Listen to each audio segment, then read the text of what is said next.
Good morning. Welcome to the Griffin City Commission Board of Commissioners workshop on July 28, 2026. We'll begin with a informative discussion from the fiscal year 26 housing survey results and other developmental services updates. Kelsey Carden, Assistant City Manager of Developmental Services, will address. Welcome. Good morning, everyone. Good morning. So I will go ahead and let you know in advance that I am very excited about today's presentation. This is probably the most excited I have been to present before any of you since I've started working here, in part because usually I'm coming to you with a problem and a resolution and seeking some feedback. Obviously, I'm interested in your feedback today, but ultimately we're here to do a little bit of looking backward. So this was originally supposed to be a workshop just to have planning and development go over our fiscal year 26 housing survey, but after considering the most common questions that we as staff receive and questions that we get from all of you and the public, and after seeing the success of the police department's operational presentation at the last workshop, we realized that this really had the potential to be something more. As we consider kind of how best to present that data, we realized a side-by-side comparison of what the data looked like in 2017 and what it looks like now really wasn't going to get the job done to tell the story that we needed to be able to tell.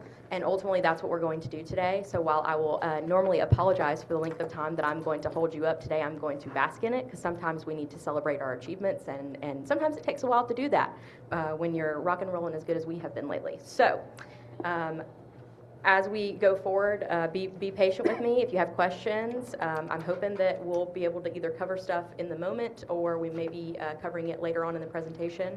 But lock in, we're ready to go.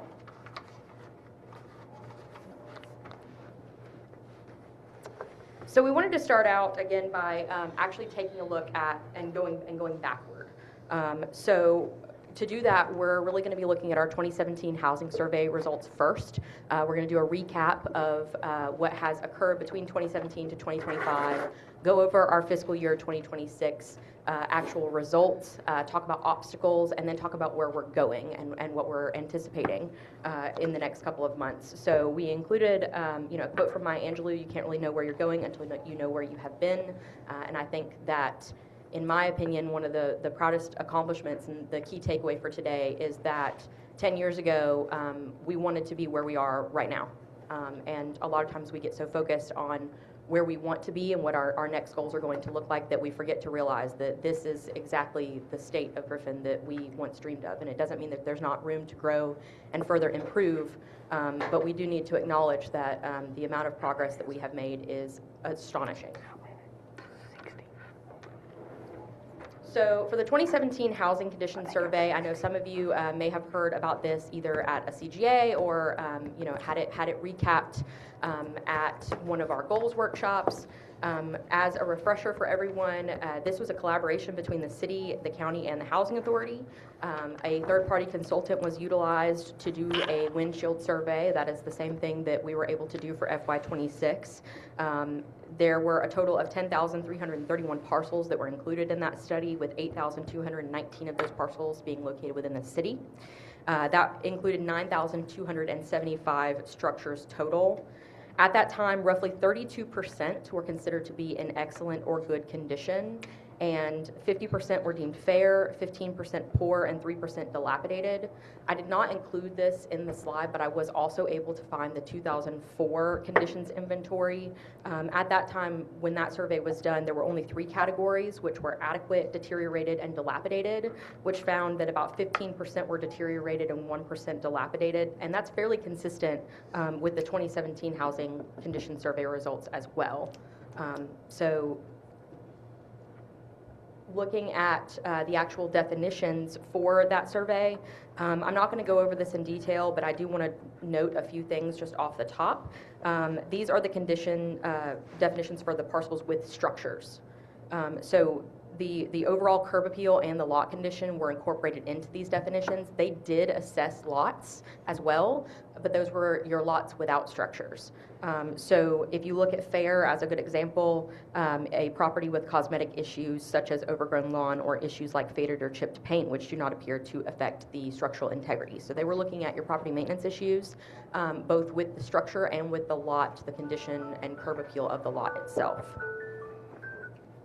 So at that time, in 2017, 50% of our housing stock was rated fair.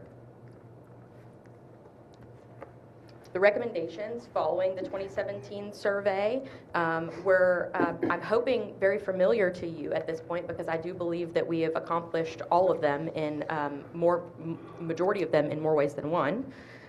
So there was an emphasis on workforce housing in light of our demographic, the education level of our citizens, the income level, a higher at-risk population with seniors and youth and the disabled, a higher rental population, and then people coming into Griffin to work. So the emphasis there was on workforce housing so that we could address the needs of the citizens who were here, but also make it an area where people, instead of coming into Griffin to be able to work, they could live here and work here and make their life here. The examples that were given were low-income housing tax credit projects. They also emphasize the identification of revenue streams and programs that would facilitate larger and smaller housing projects. So CHIP down payment assistance programs, CHIP housing rehabilitation and construction programs were mentioned, pre-development public investment, so that would be your property acquisition, your brownfield, any sort of revitalization of a lot to be able to facilitate a development, including infrastructure investment with water, sewer, electric, construction guarantees, and then tax abatement. And my favorite is the creation of strong identities in vulnerable and distressed neighborhoods and the bridging with transitions within those neighborhoods. They emphasized a lot about downtown, and at the time they identified your vulnerable and distressed neighborhoods as primarily Thomaston Mills, Meriwether, Fairmont, Lincoln, and East Griffin. I want to list all of those out and note that what you're going to see today is that every single one of those neighborhoods has had some type of addressing of housing in a very significant and just incredibly powerful manner, most of which has been facilitated and assisted with the help of the Griffin Housing Authority. And I would like to tell Troy and Kim thank you for being here today. So the ideas for that was bridging those neighborhoods with downtown Griffin, so finding a way to bring people downtown to make it where we were establishing a more cohesive brand and making this where it was a place where people live, work, and play. The ideas included improvement of those neighborhood entrances, streetscaping, investments in historic structures, which was accomplished with Historic City Hall, among other historic structures within the community. Since 2017, the establishment of murals, connection of schools to public amenities and facilities. We've experienced that within the last year related to the Ann Street precinct and the consultation with the school system with Ann Street on the development that we're hoping to do at Raymond Head. So to improve that area, we're wanting to go to the people who are living in those neighborhoods and saying, what do we need to do for you to feel that these placemaking efforts are representative of your community and your neighborhood. And then there was also an emphasis on retail recruitment for vacant storefronts, in particular within downtown Griffin. The next couple ones are the standard that we're going to do all the time, which is the promotion of infill development, rehabilitation, and weatherization of our housing stock. That is how you get fair condition properties that fall to poor condition properties. Nuisance abatement, which you are all very familiar with, facilitation of modular and other cost-effective housing options. We will touch just a little bit. I spoke with Drew before the presentation about some federal changes that are going to require some more advancement and changes to our UDC in relation to modular housing, but I would say that's the one recommendation that we have actually not facilitated within our code within the last several years. And then stronger collaboration between planning and economic development. So by the end of 2025, again, all of that had been completed or piloted in some way or another, majority of it being in multiple ways.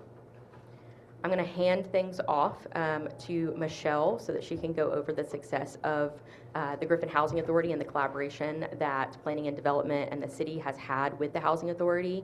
I'm going to brag on her and Kim and note that the GIC, which is the Georgia Initiative for Community Housing, actually invited Michelle and Kim to provide a presentation on the collaboration that they have had, because the relationship between the city and the Housing Authority is not something that a lot of other communities have. Sometimes the relationship with the housing authorities can be quite volatile rather than collaborative.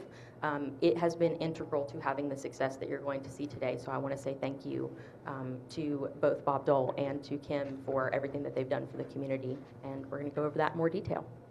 Thank you, Kelsey. Welcome, Michelle. Good morning. Just taking on my talking points. Okay, so I'm excited about this. Kim and I have a wonderful relationship. Just to kind of give you a background, one of the greatest assets that we have is our relationship with Griffin Housing Authority. It's resulted in millions of dollars worth of investment, and hundreds of families have been served through this relationship. Bob Dole, many of you know of Mr. Dole, was the former CEO, and he had a vision to bring safe and affordable housing to our community. He partnered with former planning and development directors and the city to turn that vision into a reality. Kim Walker, and I are carrying that torch on forward. We work hand in hand with a lot of the current projects that are going on. As Kelsey stated, our relationship, the city and the Housing Authority, is so powerful and well known that we were asked to speak. And one of our takeaways from that, which I thought was very interesting, because our relationship is not only a good relationship, it's easy. We can go back and forth and have ideas and things like that. And a lot of communities were very surprised that we were able to communicate and have that type of relationship, which I thought was very sad, because communities need that in order to develop housing and take care of their community. These Housing Authority projects represent solutions to nearly every single recommendation made by the consultant following the 2017 housing survey. The Meriwether Corridor was identified as a vulnerable and distressed area. It is the beginning of a 3-phase development process that was completed between 15 and 17. So this is what some of the homes looked like before. So phase 1, this is a $16.4 million investment. The Oaks is comprised of 84 family housing units. To bring the project to fruition, the city contributed by providing the demolition of the original structures. We waived the disposal tipping fees. We reduced the tap fees for water and wastewater, and there was a pilot designation, which is a payment in lieu of taxes, which is a type of a tax abatement tool. And we offered a letter of support for the project. Phase 2 is the Iris. That's $15.5 million investment. Phase 2 of Meriwether Corridor was the Iris. It was 85 units. It is senior housing. In addition to the housing, this development offers a computer center, arts and crafts, health and wellness services, and a community garden. They also have a fitness trail. To bring this project to fruition, we contributed the infrastructure funding and a letter of support. Phase 3 is the terraces at the park. That's a $14.4 million investment. This one is a 68 unit. That's a senior housing development designed using the same concept as the Iris, and the city contributed the land to make this development possible. So the housing improvement programs, there's several. In 2017, the housing survey recommendations also emphasized the need for infill, which brings to maximizing on resources and developing vulnerable areas. So the Griffin Housing Authority has secured and utilized the Federal Home Land Bank program to fund facilitate several projects. They've also utilized funding from DCA's Community Home Investment Program, or y'all might know it as CHIP. CHIP it's called the Community Home Investment Program, which is a federally funded program designed to provide safe, decent, and affordable housing in Georgia, and it's granted by providing funds to the city, county, public housing authorities such as Griffin's and to nonprofits. The CHIP program is funded by HUD, but facilitated through DCA, and the funds are prioritized for communities that demonstrate clear need and a capacity to administer the program. Put differently, it wouldn't be possible without the Housing Authority's administration. So in this case, the funds are actually going to the Housing Authority, and they're the ones that are working through contractors and through our department to build these homes. So far they've received $300,000 for CHIP grants. So a couple You have a couple on South 15th that was started in 2018. It not only provides affordable housing, it also provides development for our infill lots. Infill lots are some of them that are undersized, or maybe they're a very interesting shape and it's hard to put your standard house size on it. So if it's a medium density residential, it might be hard to put a 1,500 square foot house, or it might be too expensive. So they're able to find some of those properties and actually build homes that are affordable for people to be able to be first-time home buyers. There's two currently on Lincoln. These started last year, and actually both of them have been sold. And they actually have one more that is coming on Lincoln, hopefully to start in the next 6 months or so. So this is just a snapshot. This is city only. This is not county. Just a breakdown of the different development projects and the cost or the investment that was brought back into the city. These projects also include construction bonds that may have been discussed. They do not have any of the counties, but some of the county projects is where the bonding takes place. And those are some pretty significant projects as well. The projects will also include the construction bonds, which Kelsey's actually going to talk about later.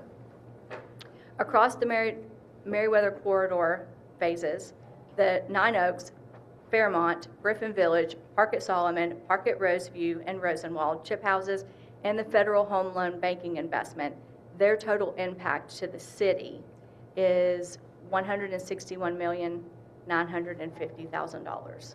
It's pretty amazing. So for tenant complaints, Troy, he is my go-to. Our office works with him anytime he receives a tenant complaint or we receive a tenant complaint, and we actually send it to him. So this is another area that we have partnered with the Housing Authority. Legally, all action in a landlord-tenant dispute must be handled through the court system.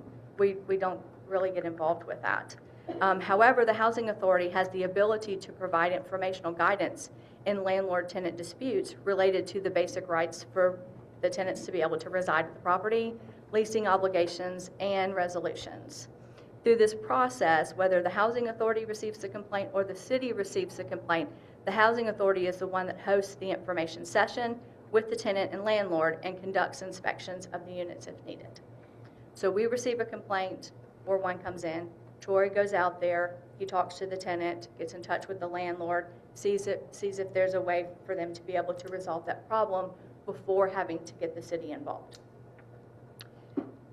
Most of the time, there's a resolution. Very rare options does the city have to get involved at that time. The benefit of that is, they're able to stay out of court or make arrangements for the tenant to be able to be moved out to have whatever, a leaky roof or whatever repaired in order for the tenant to be able to be moved back in. We also do not run a risk of the city's need for swift action, resulting in unnecessarily displacement of the tenant. It also provides clear procedures and a workflow. So Housing Authority knows what needs to be done, we know what needs to be done, the tenant knows what needs to be done, and the landlord knows what needs to be done. The Housing Authority can also recognize and report trends to inform the city if there is a gap in needs or if there's an issue. Think of Ava Park.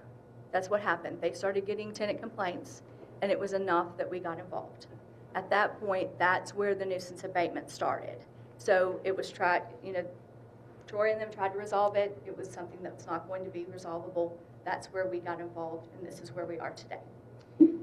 Doesn't happen very often, which is a good thing, because we want that tenant and owner relationship to be a good relationship while the tenant is there.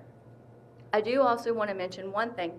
This is not a tenant situation, but it was an owner who had a house that needed to be on a nuisance abatement program. And if we were to go in there and revoke the CO, he would have nowhere to go. He'd lived there all of his life. It was his family home. And working with Kim, working with Troy, trying to figure out a solution, one way that we were able to do that is if we revoked the CO, that owner was able to move to the top of their waiting list. When that happened, because they had a space available, they were able to move him out of a unsafe environment into a Nine Oaks apartment, where he was very happy and very thankful that he had air conditioning and a safe place to live. So not only is it tenant complaint, there's also ways for us to help owners if we need to as well.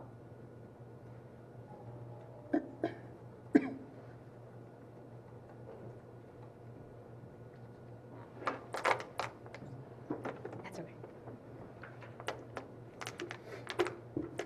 So now we're going to get to talk about nuisance abatement, which in my opinion is really the ultimate gem of the city of Griffin. It's what we are really on the map for. So it's the most rewarding aspect of my job. And I'm going to do my best today to get through these slides without getting emotional. I attempted to last night. It did not happen. So everyone who is in here who works in management services and majority of the staff behind me know that there is nothing that I hate more than being emotional in front of people. So if we need to take a minute, that's what we're going to do. I've been prosecuting and working nuisance abatement cases since 2021 when I started working with the city, but the program actually started in, as far as I can tell, 2008, I think is the earliest case that I could find. That was started and held under Mr. Whalen, and then the program, again, was really put on the map, so to speak, by Ms. O'Connor during her tenure as staff attorney. Michelle and I have consulted with numerous cities related to our program, including South Fulton, Thomaston, and most recently Augusta, where they want to know how we facilitate this program and what they can do to be able to accomplish the same. We very, often are sharing our templates and having conversations about what it is that we do here and how successful that it is. So more impressive, we've actually been told by developers that they choose to build in Griffin because of our robust nuisance abatement program. Their property values and their ability to be able to sell their properties is contingent upon the neighborhood that property is located in, not continuing to be blighted, and knowing that if they have an issue with, a neighboring structure or out of town, just sort of MIA landlord, that the city's going to go in and we're going to address it. So I like to think of me and Michelle as Batman and Robin. So the property owners who don't maintain their property know that if they're exploiting our community, we're going to come for them eventually. We've set a standard and they're very well aware. So they get that nuisance notice and they're either selling their property off or they're walking upstairs and saying, what do you need me to do? So from 2017 to 2024, 300 units were demolished and 177 units were rehabbed through our nuisance program. In 2025, we had 17 demolitions and 26 rehabs, 5 of which were commercial nuisances that we have abated. So that makes a total of 520 units that have been abated. The program's really evolved, and it requires more intense involvement from planning and development. And as you can see from 2026, the rate of our rehabs has now surpassed our demolitions. And that's a trend that we've been seeing moving forward since I started working in the nuisance program. But that's really only made possible because of the work of Michelle, Kara Hunt, who is also within planning and development, and Kristen, as well as our building officials with Charles Abbott, and Jeremy is here today on behalf of Charles Abbott. And they are often forwarding people to us, and I dominate a lot of their time with my monthly meetings that I am still making him attend. So it takes twice as much work to get these properties to have a CO as it does to just go and bulldoze it and then haul off all the debris and have an empty lot. So I'm very proud, but I can't emphasize enough how much work has had to occur in order to make that possible. So we're going to go over a little bit of our highlight reel. So these are going to be some of our greatest hits to drive home the impact of this program. Roseview, the case for Roseview actually began in 2016 with Ms. O'Connor and the former Planning and Development Director Toussaint, who brought the initial action. It resulted in an appeal in 2021 after years of opportunities for the property owner and then it changing property owners to be able to actually rehabilitate the property, because we don't want those units to go and remain offline. We want people to be able to have a place to stay. We don't want to reduce our housing stock if we can help it. So I arrived in 2021 when that appeal occurred, just in time to reap the rewards of all of Ms. O'Connor's hard work, and it settled in 2021 when the city purchased the property. We invested nuisance abatement costs, which again were incredibly costly because of the amount of time and effort that staff put into attempting to get this property rehabilitated rather than demolished.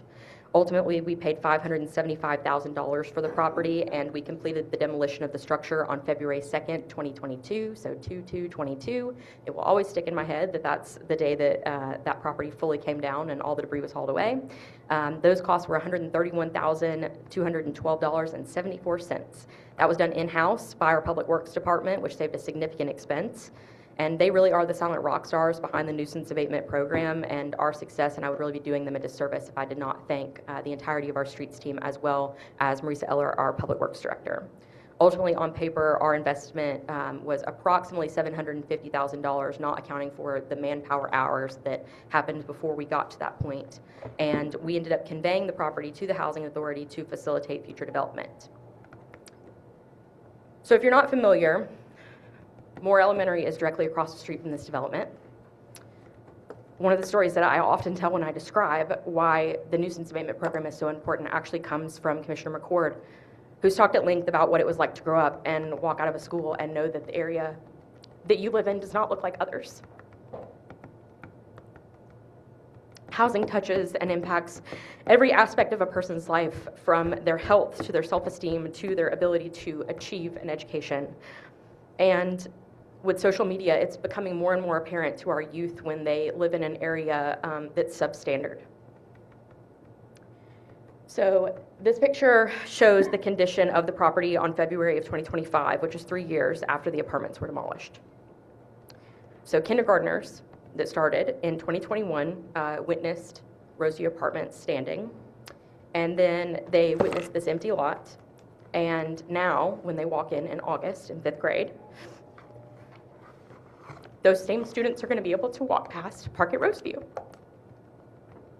So we're not really covering rezonings and variances today, but I do want to thank all of you for the work that you put in reviewing the applications, because we were only able to make this look the way that it looks and have such a unique development because of a rezoning and a SHROD overlay, which was brought before all of you when the Housing Authority was beginning to develop this property. So that's the Special Housing Revitalization Overlay District. So this was able to reduce our setbacks to 0, which allowed us to pull the actual structures closer to the street and put the parking at the rear. It increases curb appeal for the area. There are a couple other unique features that I think really make this most appealing. They're not cookie cutter. So each one is unique. They all have varying designs, and those design choices, they change from the paint to the direction of the exterior design elements, the shape of the vents, the front porch roof pitch, and then the porch materials that are utilized itself. So they don't look like you just stamped them out and you put them there because you needed housing to go there. It doesn't look convenient. It looks well thought out. It looks like a neighborhood. I mean, it looks like a neighborhood. It looks like a community. So we conveyed the property to the Housing Authority to facilitate a low-income housing tax credit project, or LIHTC project. We're going to talk a lot about those. This was a part of a scatter site that was in connection with Park at Rosenwald. It's comprised of 28 units. The 1-bedroom, 1-bathroom affordable housing options are $1,025 per month, and the 2-bedroom, 2-bathroom options are $1,256 per month. So some of the units that are here are considered market rate units, but the lender specifically capped the amount that they were able to charge for rent, even for those market rate units. So they are also, the 2-bedroom, 2-bathroom are, whether market or affordable housing rates are going at $1,256 per month. And that cap for those units, there are a specific, very limited number that's available to.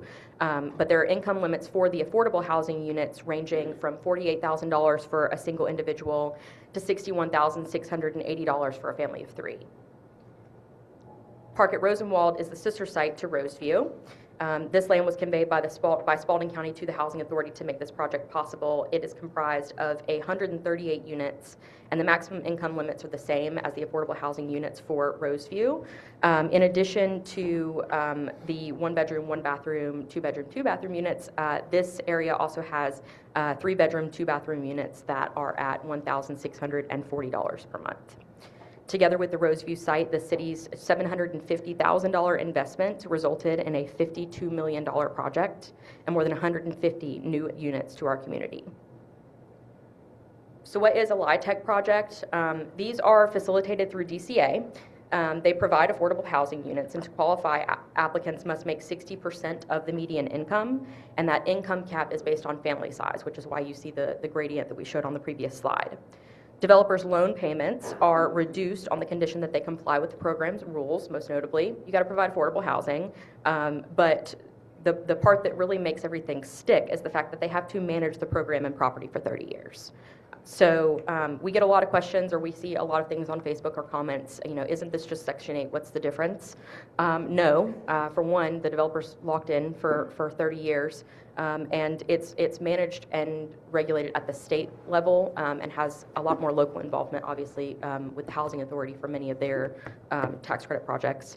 And so that allows us to have people who are invested in the success of Georgia, and I think that we have seen with some of our other nuisance cases that having that state and local investment makes a big difference in the success of a project.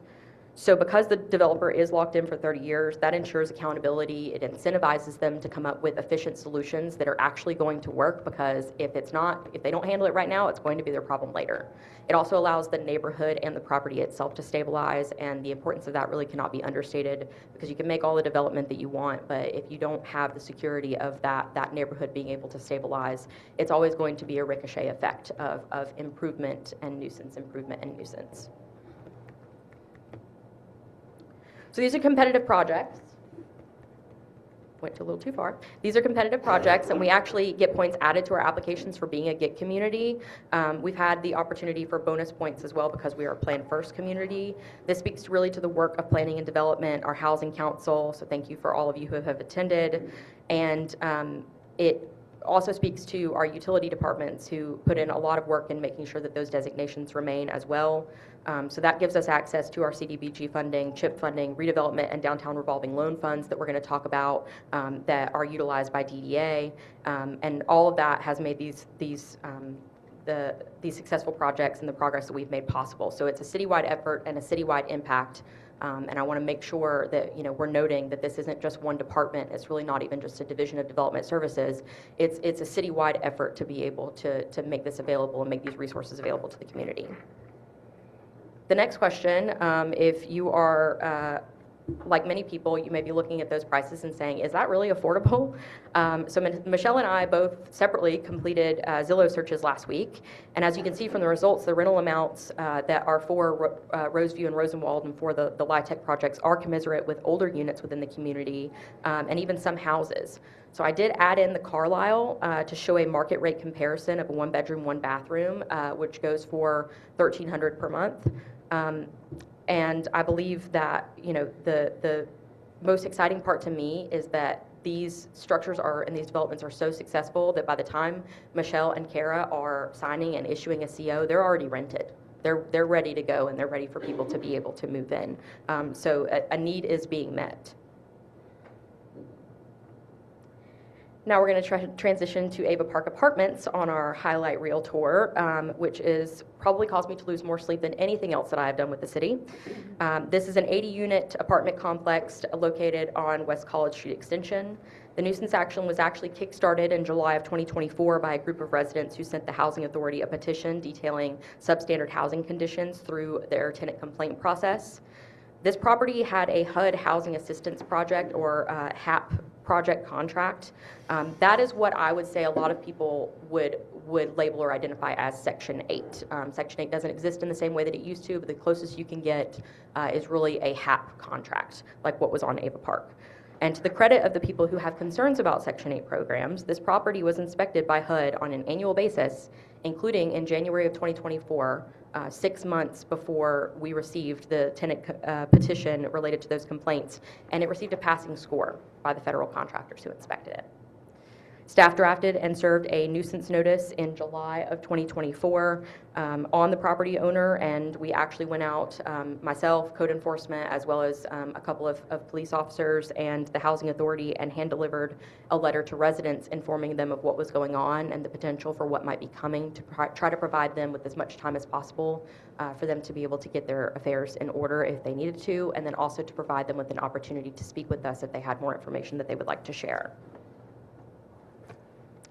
The nuisance inspection was completed on August 22nd, 2024, and involved many of our outside city contractors, including our real property appraisers, building contractors, and our environmental contractors who did an assessment, the police department, the fire department, code enforcement, the housing authority, and then our building officials with Charles Abbott. Charles Abbott actually sent out a team of 6, I believe. I think you guys had at least 6 people that they were able to dedicate specifically to the Griffin community to make this possible. And they ended up staying long hours afterwards completing the inspection reports because they know I needed it to be able to provide to HUD to make sure that we could justify getting temporary housing for the residents that were displaced.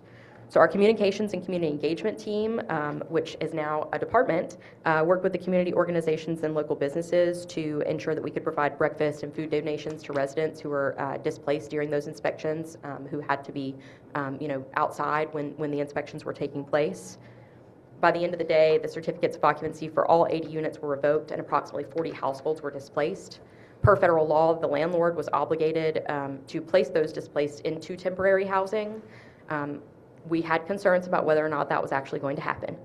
So we worked with DCA, HUD, and our federal representatives in the Senate, as well as our grant-funded shelter organizations, most notably the Salvation Army, which at the time, and I believe still potentially currently, is our only recipient for continuum of care funding that is given by the federal government and DCA to address these types of housing issues and for shelter services.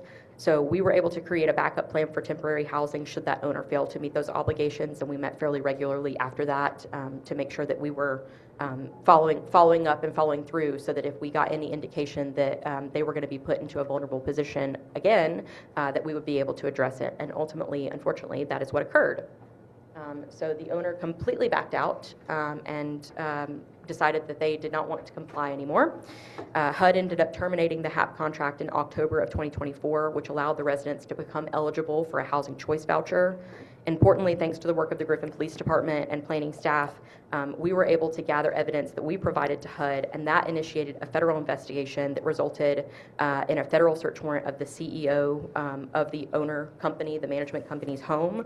That led to that company, after years of nuisance cases, including nuisance cases with City of Atlanta, it led to them nationwide having an exit from affordable or HUD-funded housing. So they offloaded their entire affordable housing portfolio and got rid of all of their federal employment, despite this being the only contract that was effectively canceled.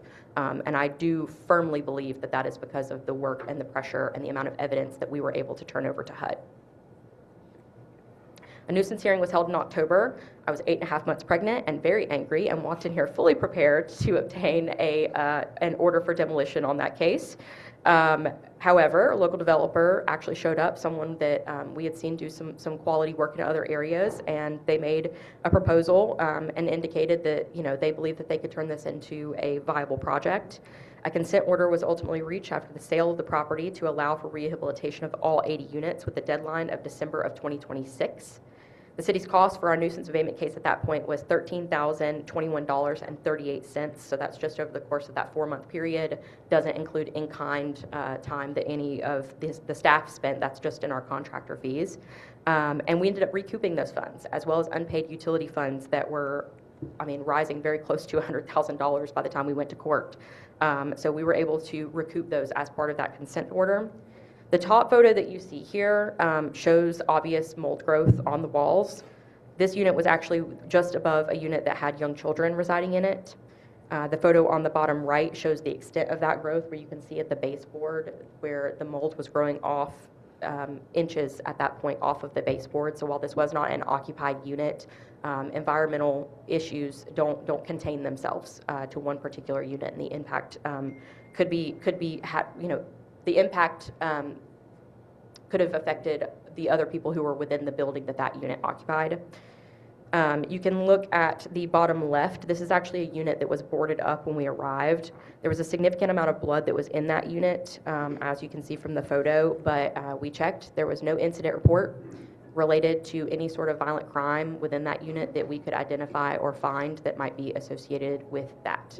So I do firmly believe that the action that we took resulted in lives being saved, and I'm happy that we were able to do what we could and hope that we've reduced the concern or the chilling effect that many tenants have had that makes them discouraged to file the complaints that they need to file about substandard conditions. So when my husband saw these photos, he said those look completely AI generated. So I'm doing a disclaimer to let you know that this is a staged unit. It's a real unit. I've been in the unit, and it's real. So this is not AI generated. This is the interior of what was formerly Ava Park Apartments, which is now known as Park West Apartments.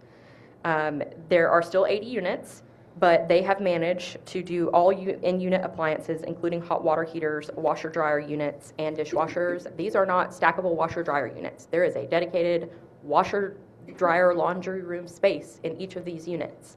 And if you're familiar, Ava Park had a separate laundry facility site that was constantly leaking and constantly in disuse. And so the fact that they were able to utilize that same footprint to be able to pull this off is just incredible. These are market rate units, and not LIHTC units, but the rent is commensurate with affordable rental options in the area. They're also voucher eligible. So this means that any person that was displaced from Ava Park who has maintained their voucher status could apply and be approved for a unit at Park West. So the vouchers are housing size specific. That's the only caveat. So the approval is dependent on the availability of a unit of the size that you need, and they have to maintain that voucher eligibility. So they have to have continued to pay their rent and file their annual recertifications, but the vouchers themselves move with the person. They don't stay with the property. So they could take wherever they moved into with their housing voucher, and they could bring it to Park West, and if they have a unit available, would have the eligibility to apply and potentially utilize their housing voucher there. So the housing voucher program is managed and monitored by DCA. Again, these go with the person and not with the property, but the units do have to be inspected and meet DCA specs to be voucher eligible. This is not Section 8, but the funding does come from a federal HUD allocation, and they must pass a background and criminal history check, apply and be accepted by DCA, so have a voucher, and then they must have an income less than 50% of the area median income. So LIHTC projects, again, are 60% of the median income, and then your voucher projects are 50% of the area median income. If the applicant qualifies and has a voucher, then their rent is set at 30% of their income, and DCA would pay the difference to that landlord. And so sort of as an example, someone who is on disability where their disability proceeds may not actually count as income, 30% of $0 is $0, and that difference would end up being paid to the landlord for the full same rental amount. So the investment within the community is still the same. The number of vouchers is limited by region. We actually learned that through HUD. I did not previously know that, but additional vouchers were made available for Ava Park because they terminated that HUD contract. So that was the federal government saying, we're going to make good because a contract that we awarded put these people at risk. And so that was their opportunity to offer a resolution to that once that owner pulled out. Next on our tour is what is the former Dock Holidays. So this represents a successful commercial nuisance process that was resolved without court intervention. The nuisance process began in June 2022. There was a significant amount of water penetration that resulted in a roof collapse, severe structural issues, and environmental growth. When we initially got involved, I think it was a video that was either sent to Chad Jacobs. I see you hiding in the back there, by the way. Thank you for coming. Or Miss O'Connor, but it was a video of the bathroom with very large trash cans, like what you would use for a commercial property, with water falling in at the ground floor from the ceiling, and I mean pouring like a waterfall. So that was the stage at which the certificate of occupancy was revoked.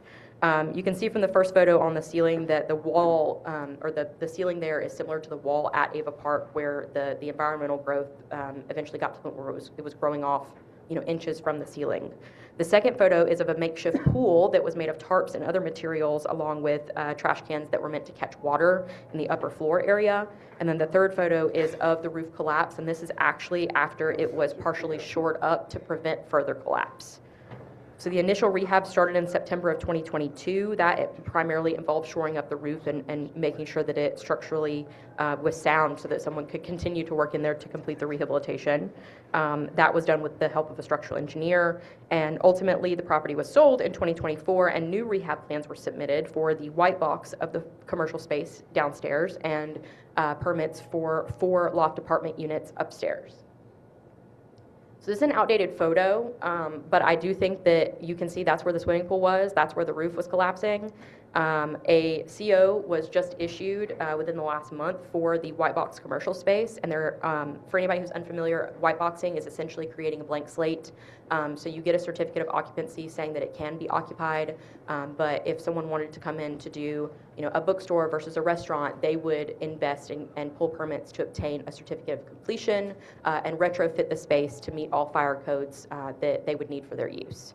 So that has been completed on the bottom floor, and there are actually active permits for a renovation to create a sports bar on that main floor, and then permits active for 4 loft apartments upstairs. They also received a $5,000 facade grant for trim, brick, painting, and the exterior repairs to fix the curb appeal after years of neglect, and that was made possible by the Downtown Development Authority.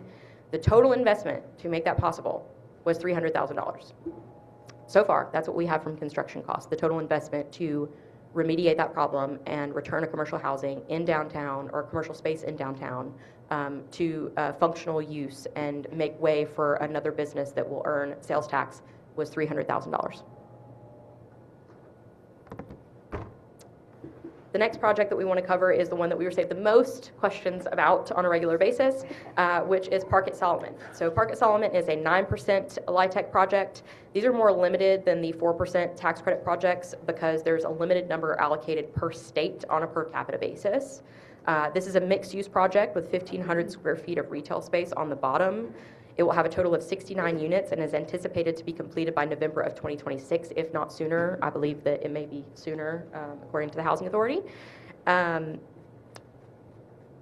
So there's a certain number of market rate units within the space, just like for the Roseview and Rosenwald site, affordable housing units, and then 19 units where a housing voucher could be utilized. The rent, again, in those is set at 30% of that tenant's income, and the income limits are less for those units compared to the affordable housing units, which is again at 60%. So the city contributed $695,000 to make this project possible. That's $500,000 for the purchase of the property, demolition of the structure, environmental testing and abatement, and then $125 of streetscape improvements. If you remember, the streetscape improvements were one of the ways that we can revitalize the entryways into those neighborhoods. It's one of the things that was recommended from the 2017 housing survey. This resulted in a $19.6 million investment. And I do want to cover parking today because we have received a lot of questions related to parking for this project. So people think the parking lot that's at the rear looks a little small and that it won't be enough to cover the property needs. So this is controlled by Article 8 of our UDC, which requires 1 space per bedroom unit, 2 spaces per 2-bedroom unit, and then 1 space per 300 square foot of retail. So the required number of spaces for that is 78, and their plans have a total of 81 spaces planned. Okay? And that's in complete compliance with our code. It's with our code, but what if more people have more than 1 car? What if there's a couple living in a 1-bedroom with 2 cars? Have we decided what we're going to do to help with more parking downtown? So we have our public available parking. We are doing a staff-wide sort of downtown audit to assess how many parking spaces we have. It actually goes beyond that. It's, why do we have trash cans where we have trash cans? Why are our benches where our benches are? Why are we planting certain trees over other trees? One of those factors that we're looking at is parking, and we're constantly assessing what our parking needs are going to be because of the amount of growth that we have had. So I know that there have been a lot of people who said that there was an automatic assumption that the parking deck would be utilized as overflow. There's been no discussion of that. As of right now, the 81 parking spaces that are there per our code it is built and intended to cover the needs of a property of this size. So have you noticed on Sundays when church is in, there's 2 churches downtown that almost all the parking lots are taken. It's on the street and parked in other buildings. Yes, and we do have a lot of our businesses that are also closed on Sundays, and so there is an ebb and flow, but we're constantly assessing needs to be able to determine how we need to proceed with parking on a holistic level. But with regard to this particular development, as of right now, per our code and what we've seen with other developments, we think that the parking amount that is here is going to be sufficient to satisfy the needs for that development. There's also an agenda item tonight for the condemnation of 224 East Broad Street that would be a public parking lot because we have not developed as much on the east side of downtown, so we are looking at making that a public parking lot that would add spaces.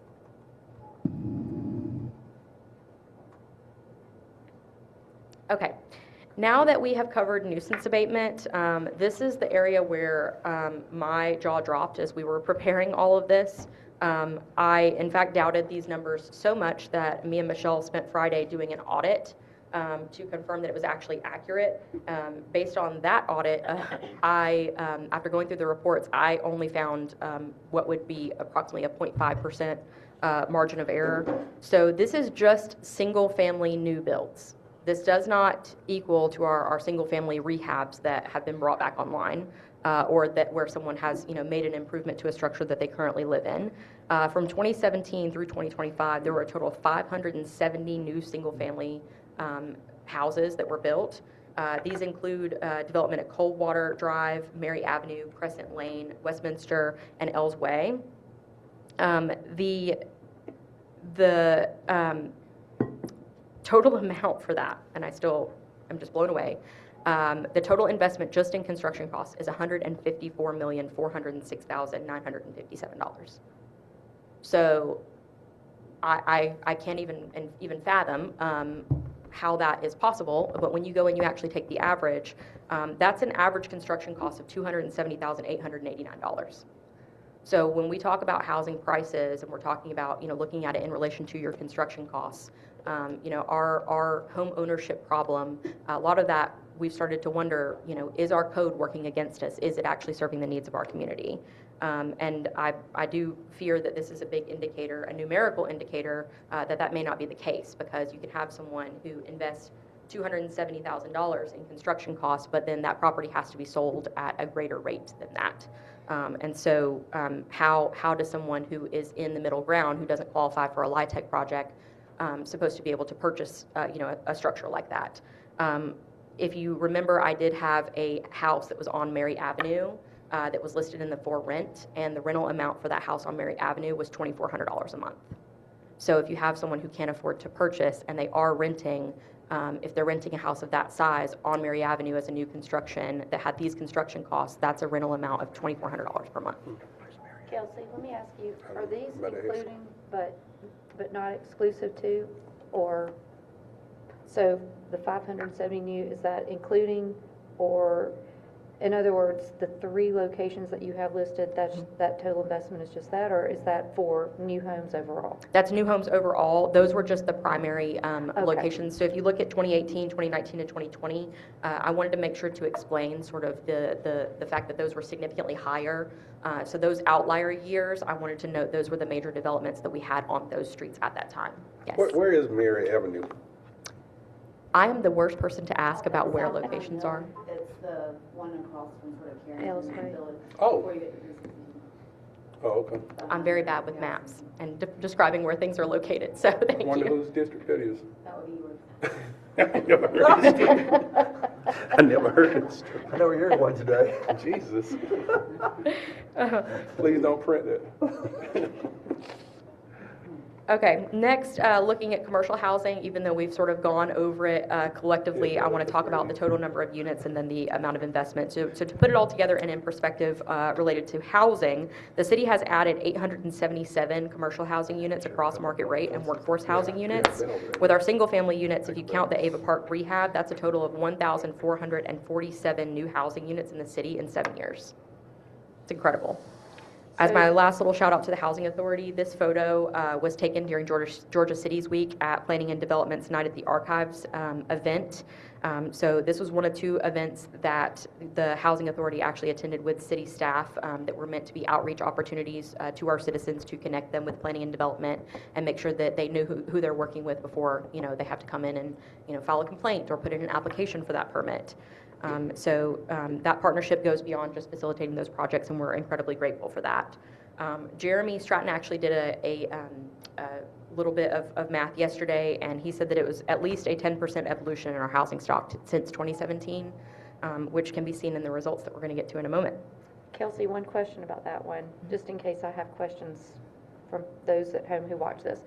going back to that slide, when it says, like, obviously Meriwether was raised and it was new, but tell me the definition of rehab or new, because like Carlisle was obviously an old, but I consider that more of a rehab than new. Like, just give me the definition of new or rehab. So with the Carlisle, they involved the interior definition, or the interior demolition that occurred there.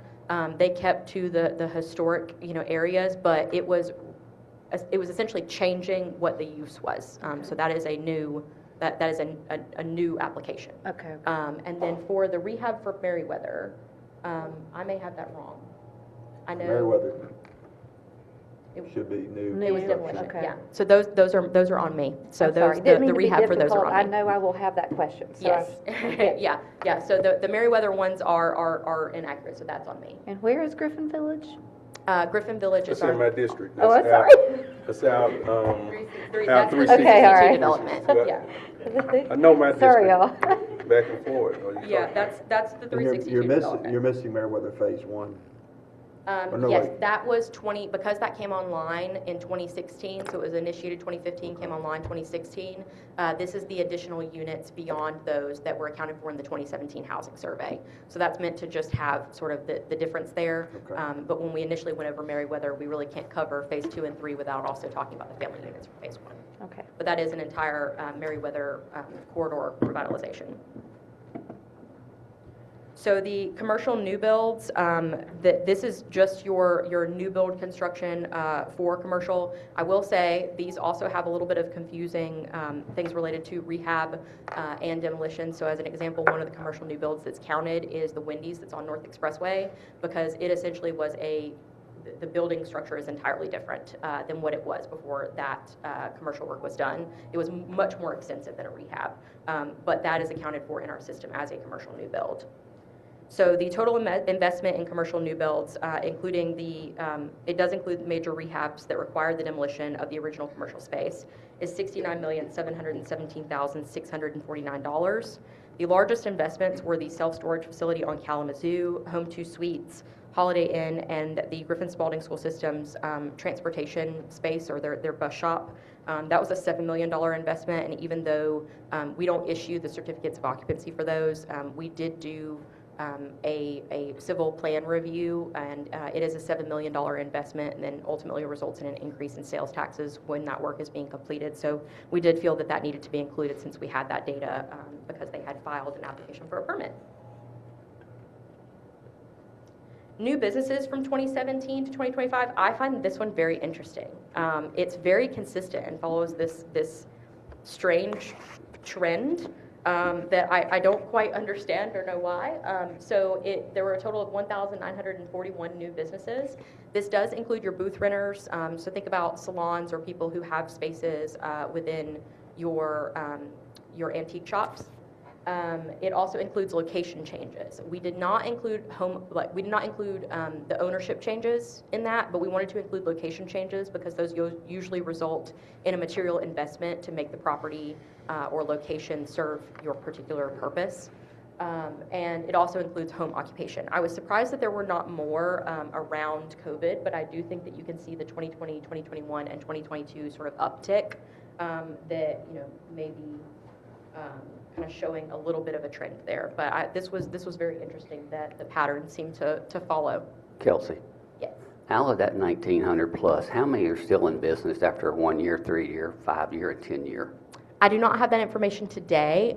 As of right now, I don't believe that without doing it by hand that our system could pull that, but we may be able to create models within our OpenGov system that is going to be brought online. That will be utilized for planning and development permitting, but it's also going to be used for tax and licensing.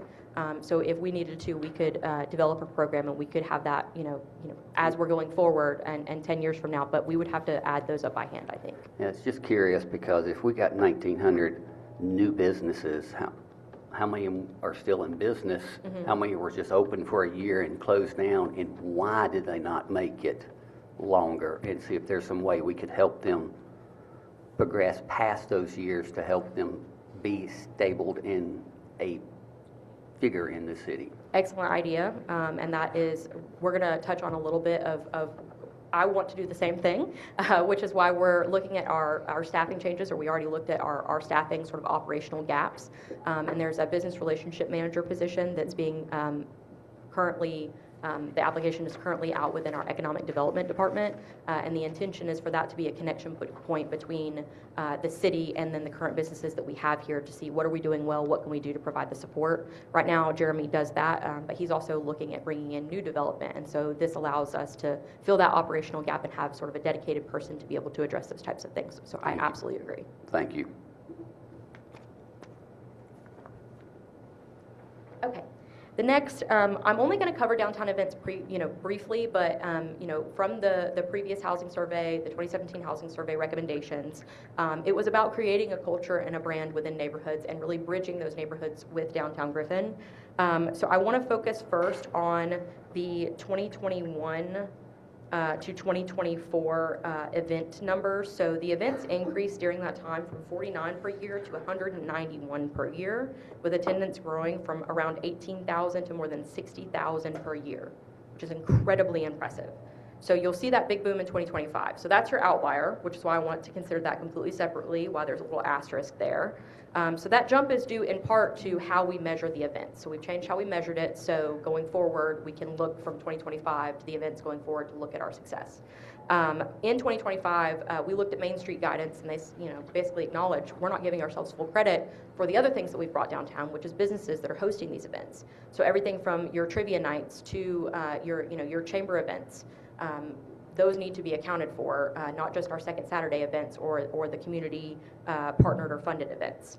So that was made possible due to the establishment of the city's brand and culture within downtown, and that's increased the amount of commercial business here, which has increased events, which has increased the number of attendees that we have at those events. So that isn't just about throwing the events, though. It's about placemaking. It's about funding and facilitating the creation of murals, the swing tables that were put into place, the police department's activities area, the new playground is another fantastic example. So making people feel as if this is a place to be, not a place to pass through, and that really is key to the tenets of the Main Street program. And I'm really eager to see what Main Street does now under communications and community engagement, and what it can do, what that entire department can do beyond just downtown for spreading that type of culture. So now we're getting into sort of the finale. That was where we were. This is where we are. So present day, the FY26 housing survey was actually completed using a platform that was created and designed by Bradley Durden, who is also in attendance here today. He is with our IT department. We have such incredibly talented people that if we say, hey, I need a program I need some way to be able to track, the number of businesses and how many have remained open during this time, or I need a housing survey, app. They just go out and make the app for us to be able to allow us to do that. So incredibly talented people, and a lot of interdepartmental collaboration that made all of this possible. We completed the survey in December of 2025 with the help of planning staff, code enforcement, and staff from other departments. If you recall, Zachary with Public Works actually received the strongest link for his assistance in completing this goal for planning and development. Ultimately, then we did an audit, which was completed by myself, Michelle, Aaron Kelly with GIS, Savannah Finley and Kara Hunt with planning, and Ashley Hurst with management services. By completing this project in-house, unlike the 2017 survey, we saved costs of that third-party survey. They completed the same windshield-type survey that we did. It enabled staff to recognize trends that would impact operations and our strategies. So we weren't getting recommendations secondhand from someone who didn't live here. So a lot of the recommendations that were made in that 2017 report felt a little bit redundant because they were things that we were already doing. And so we had the ability to say, all right, let's take a little bit further. What are other ways that we can push the envelope? It allowed us to address code and nuisance issues as we went, adding things to our nuisance list or asking code enforcement to address junk inoperable vehicles as our employees were going and collecting that survey data. It allowed planning staff to collect data that would benefit other departments, including the solid waste department. So this is actually how we completed the first round of our residential solid waste audit to determine what service type, based on the new ordinance that you all have approved, that those people would apply to or would have applicable to their property. And it also created GIS data sets that will be referenced for years to come. We utilized very similar definitions to our evaluation from 2017, from the survey from 2017, because we wanted to be able to do a comparison. If we completely overhauled them, we weren't going to be able to, compare apples to apples. The main difference that we have is that we evaluated the lot aesthetic for lots with structures. We evaluated that lot aesthetic separately from the aesthetic of the structure or the condition of the structure. The main thing that we note is we can have a structure that looks like it's not doing all that well externally and has chipping paint, but it may be safe. And if it is safe housing, then we're not necessarily going to put that into the poor or dilapidated category because there's a code enforcement problem on the exterior. Those really needed to be treated separately because in-house we treat them separately, so we measure them differently.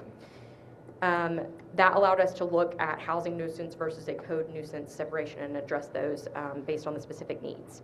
So the lot condition itself was evaluated on a basis of good, fair, and poor, and I'm not going to go over each individual definition similar to 2017, but I do want to draw attention specifically to the fair category, which was defined as a property with cosmetic issues like faded or chipped paint, which does not appear to affect the structural integrity, and signs of potential minor IPMC violations, which is our property maintenance code.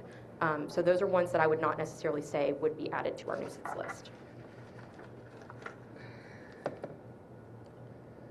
So there were a total number of units of 10,516 units evaluated as part of this. After our audit, we calculated an approximate margin of error of 3.5%. Compared to 2017, fair and good have swapped places.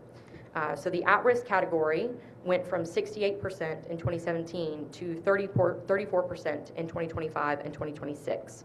So the fair category, that remaining 27%, is really indicative of non-structural property maintenance concerns. So some of that may be rental property, but some of it may be home-owned property where the person can afford the house but can't afford the maintenance costs. And a house, of that nature, it's going to quickly slide into the poor category if that maintenance is not taken on. So that indicates that the recommendations for rehabilitation and weatherization that we received in 2017 still stand. The dilapidated is still at 3%, but this represented 323 structures in 2017 and 79 in 2025. So this improvement was made possible by adding housing, it was made possible by nuisance abatement, but it was also made possible because of the investment that happened after the tornadoes. So there was insurance money available for people to be able to fix structures and fix roofs that may have otherwise been deemed as fair. That's not something that we can necessarily, count on in years to come, nor should we, nor do we want to. So we really have to find ways to see how we can get that same level of investment in these fair units without having to, rely on a disaster recovery scenario. As an update for anybody who is interested, we are still in the process for the CDBG DR, which is the disaster relief funds associated with the January 2023 tornadoes. So there are a total of 61 potential qualified applicants that 55 of them are still in review. 5 have been approved for construction and 1 has construction completed. Those must be owner occupied, so it doesn't do anything for the IPMC violations for rental property. So this is a map view. You can zoom in through the application and actually get a more like concrete street level view. But I think that you're able to really see the trends from 2017 to present here. So blue is excellent, green is good, fair is yellow, and if you zoom in to see more specifics, it really demonstrates a trend very well. So District 1 and 2 areas that are above Broadway are still showing of the most need. There's more poor and fair in that area with less, speckles of good. District 2 extending north of West Taylor Street and like a portion of District 5 there. The same can be said for that location, but it is not as severe as that area around District 1 and District 2 above Broadway. And then interestingly, the area that's around D.F. Fuller and Merriweather in District 6, we still have some small clusters of red in those sections. So you can see the green swaths that are your housing authority investment.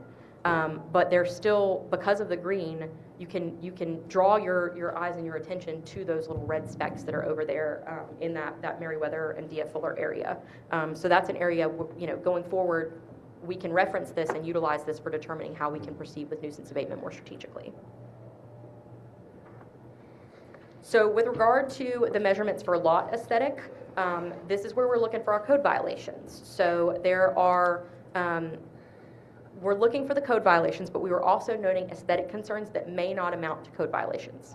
Okay, so a good example of that is driveways. And what we have realized is that you have a lot of lots that are smaller, they're closer to the road, people are parking in their yard, or they don't have a paved driveway. If they're parking in the yard, any grass that they would have is dying. That amount of mud and dirt and rocks is actually having an impact on the aesthetic condition of their house.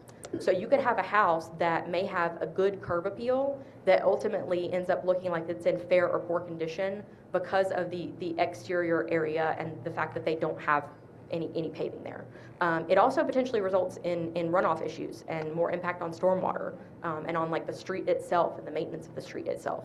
So we're looking, you know, what can we do about that? It's not a code violation. We can't cite someone for that. Is it just changes to our code? Is it something we need to tackle over time? That's what we're hoping to address going forward, but that's a unique kind of thing that was not noted in our previous survey that was very illuminating for us as staff. So the results were about 33% rated as fair to poor. I do want to note we did not count against people for cluttered design choices. So a lot of this and how someone maintains their yard is personal or subjective. So someone may have a lot of statues within a garden area within their yard. Ultimately, that does not necessarily amount to a general cleanliness issue. If someone has a small lot and they have several small children and they have a trampoline and motorized cars and a dollhouse, but because of the lot size, it makes it look cluttered. That family has just as much right as any other family that lives on a larger lot to have toys in the yard for their children. What we're assessing for is that it is organized. Could it amount to a code problem? Yes. If it were ill-maintained, if it's not intentional and it just looks like someone is neglecting their space, sure. But I did want to emphasize here that we really went in recognizing that this is where people live, and if we were to go through with a fine-tooth comb over my carport area with the number of children's toys that I have in there currently, then I would probably fall under the fair category as well. So we're assessing, but we're really trying to account for the fact that some of this is because of the nature of our lots. Other features that were looked at were sidewalks. This is the data point that I am least certain on, so please do not quote this. I would rather you take that information from Marisa. But with the remaining 41%, or I'm sorry, 69% that are noting as not having sidewalks, I would rather her potentially do her own assessment of whether or not that information is accurate, just because when we were doing the audit, that was not the focal point of us checking those data points. Accessories were at 15.66%. This is fences, it's sheds. Most were in good condition, but about 30% were in fair condition. That can mean that those can get worse very, very quickly, especially our fences and the chain link fences that we're seeing at the front of a lot of properties. We also evaluated the solid waste service type. So 7,464 units were deemed as qualifying for residential curbside. If you recall, that's your residential solid waste service that has yard waste. There were 763 that were labeled as needing field check, and so that will be given to solid waste for them to complete those field checks to determine if those remaining 763 should have apartment rates with dumpsters, apartment rates with carts, or whether or not they would actually be entitled to that residential curbside service. Projects that were not included in the survey and were not accounted for were our pending and active developments and proposed developments. So that's Park at Rosenwald, Park at Roseview, Park West, and the Carlisle. For 2026, as of right now, total, citywide, there are 10,842 units, and that marks a 3% increase over when this study was completed, December of 2025. It's incredible. It also does not account for the proposed developments, such as what is that, or planned for the Carlisle Phase 2. It's another 170 units. Apex Griffin, which was proposed to be 240 units. And then Gateway at Griffin for 168 units, and that is another housing authority proposed project that would be a $26 million investment.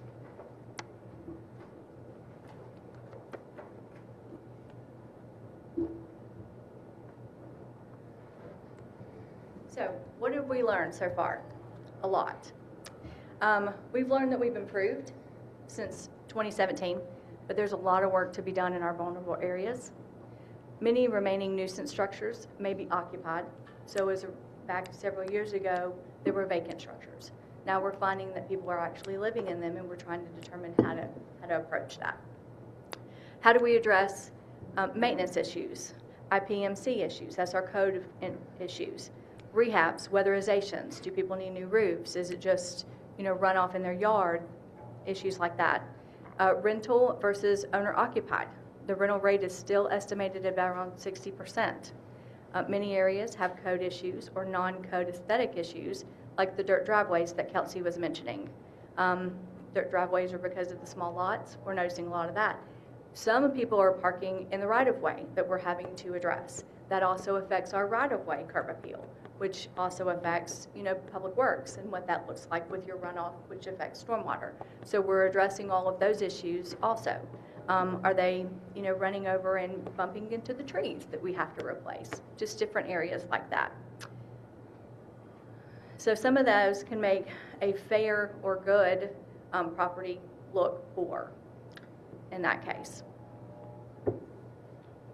So what else are we learning? We're learning that rental and home ownership is still a problem, and that problem is a barrier to resolving the IPMC problems or code problems and investment in our society and our community. Grant funding is generally only offered for owner-occupied properties. I'm noticing this issue in working with Diego, who is in charge of the CDBG-DR funding. We've looked, and I've sent him my database from back in 23, and we've kind of condensed it down, and a lot of the people that are affected were renters. They don't qualify. So houses that were demolished may have been rented, and that owner, because they did not occupy that home, were not allowed to put a home back on that property through this funding. That's a problem. Where is that money going to go if we can't put it back into our community? So we're looking at that as well. Our UDC is working against us. We are realizing that. Construction cost is so high that our minimum square footage renders new builds unaffordable for people looking for starter homes. As mentioned earlier, the average home over the last several years, the construction cost was $270,000. Well, if you're looking at somebody, I'll take my son, for example. He works for the fire department. He can't afford a $270,000 home. So putting him in a home, what does that price point look for him? What are we missing? Who are we missing? And that's if people who want to own homes and they don't want to rent, what can we do to address that? And one of those issues could possibly be a rewrite for our code, which is what we're looking at now. Another issue is that they can afford their mortgage, but they can't afford the maintenance. So, they might go and they might have siding on there that needs to be repaired or a roof that needs to be repaired. And if they're just making ends meet by affording them the mortgage, they're not going to repair their roof, or they're not going to have, the opportunity to maintain their yard on a regular basis. What does that look like for my code officers in the future, for the city in the future? How often does that lead to a code issue, which we do now have to address, or might eventually become a nuisance property that we are going to have to take to court to have abated? Michelle, what, because I know things change, I know you've told us things before, but can you recap again how many protection zones we have? Are these the protection zones, in other words, like if you have a blighted area and you invest in the community or invest and you may not get hit with capital gains taxes, I forget what that program is called, but have those programs or those zones helped in the survey that we're looking at over time, or does that make sense, this question? I am too. I am uncertain. Can we sidebar about that? Sure. Because I would love to know more. Are you talking about the federal opportunity zones? Yeah, some of the zones, I know we've talked about them in. That's commercial. Not Oh, it residential. has nothing to do, so if it's areas blighted, it doesn't help the, It is based on blight, but it's for commercial development, not residential. oh, okay.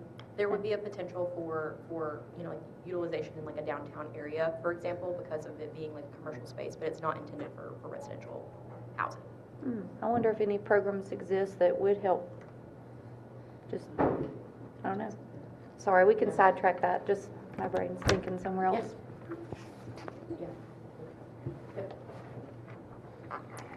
Okay, so additional things that we learned, we need to balance our workforce housing and our market rate housing. I'm not going to beat a dead horse here, but we have a missing middle, a $270,000 construction cost versus someone who's making between $48,000 to $61,000. The person who's in the middle, where are we creating housing options for them, and how do we balance it? I think we've done a really good job of attempting to, and I'm proud of that. But a lot of that has been for our multifamily development.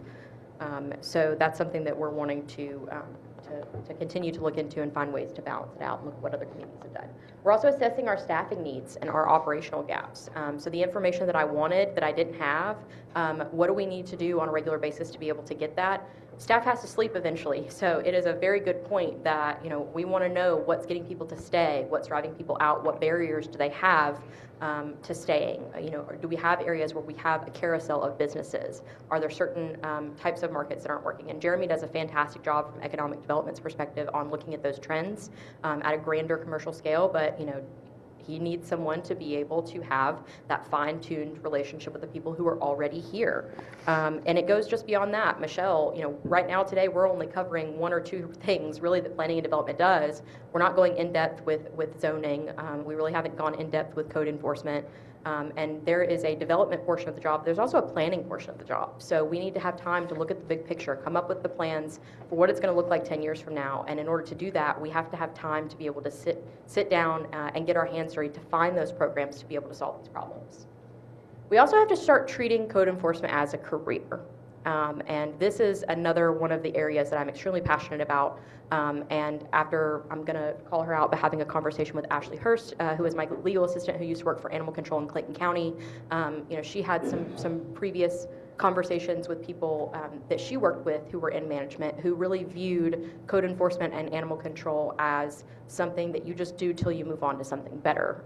It was a job to have and a job to be able to get a paycheck, but not something that someone should anticipate doing as a career, or something where someone should invest in themselves, or that the city should invest in them to get a return on that investment. So the obstacles, a lot of these we've gone over a little bit, but I want to draw attention to the Atlanta Metro designation because you're going to hear some contradictory stuff from Jeremy. So we fall under the Atlanta Metro designation when it comes to income. For economic development, that's great. People love it. Its proximity to Atlanta, it encourages people to come here. It also allows people and businesses to charge a little bit more because of where we are at North Expressway and the businesses that are coming there, the other people that are flowing through to get to Atlanta and going through Griffin. But it works against us in relation to housing a lot of the time. And it is the reason why we have a $270,000 construction cost, why our housing prices are much higher. And so that has the potential to work against the community that is here. And on top of the fact that we have such a high rental population, it really puts our citizens in a position of having to kind of compete for resources when they're not capable of competing. A good example is USDA loans. None of our parcels are eligible for USDA loans, and that is one of the top programs that are recommended by DCA to foster home ownership because of the fact that you could do a $0 down payment, and Georgia Dream, can go alongside for down payment assistance if you needed to. We don't have that availability here because of that Atlanta Metro designation. And there are other programs that are similar that we wouldn't qualify for, that even Spalding County qualifies for, but the city of Griffin itself does not.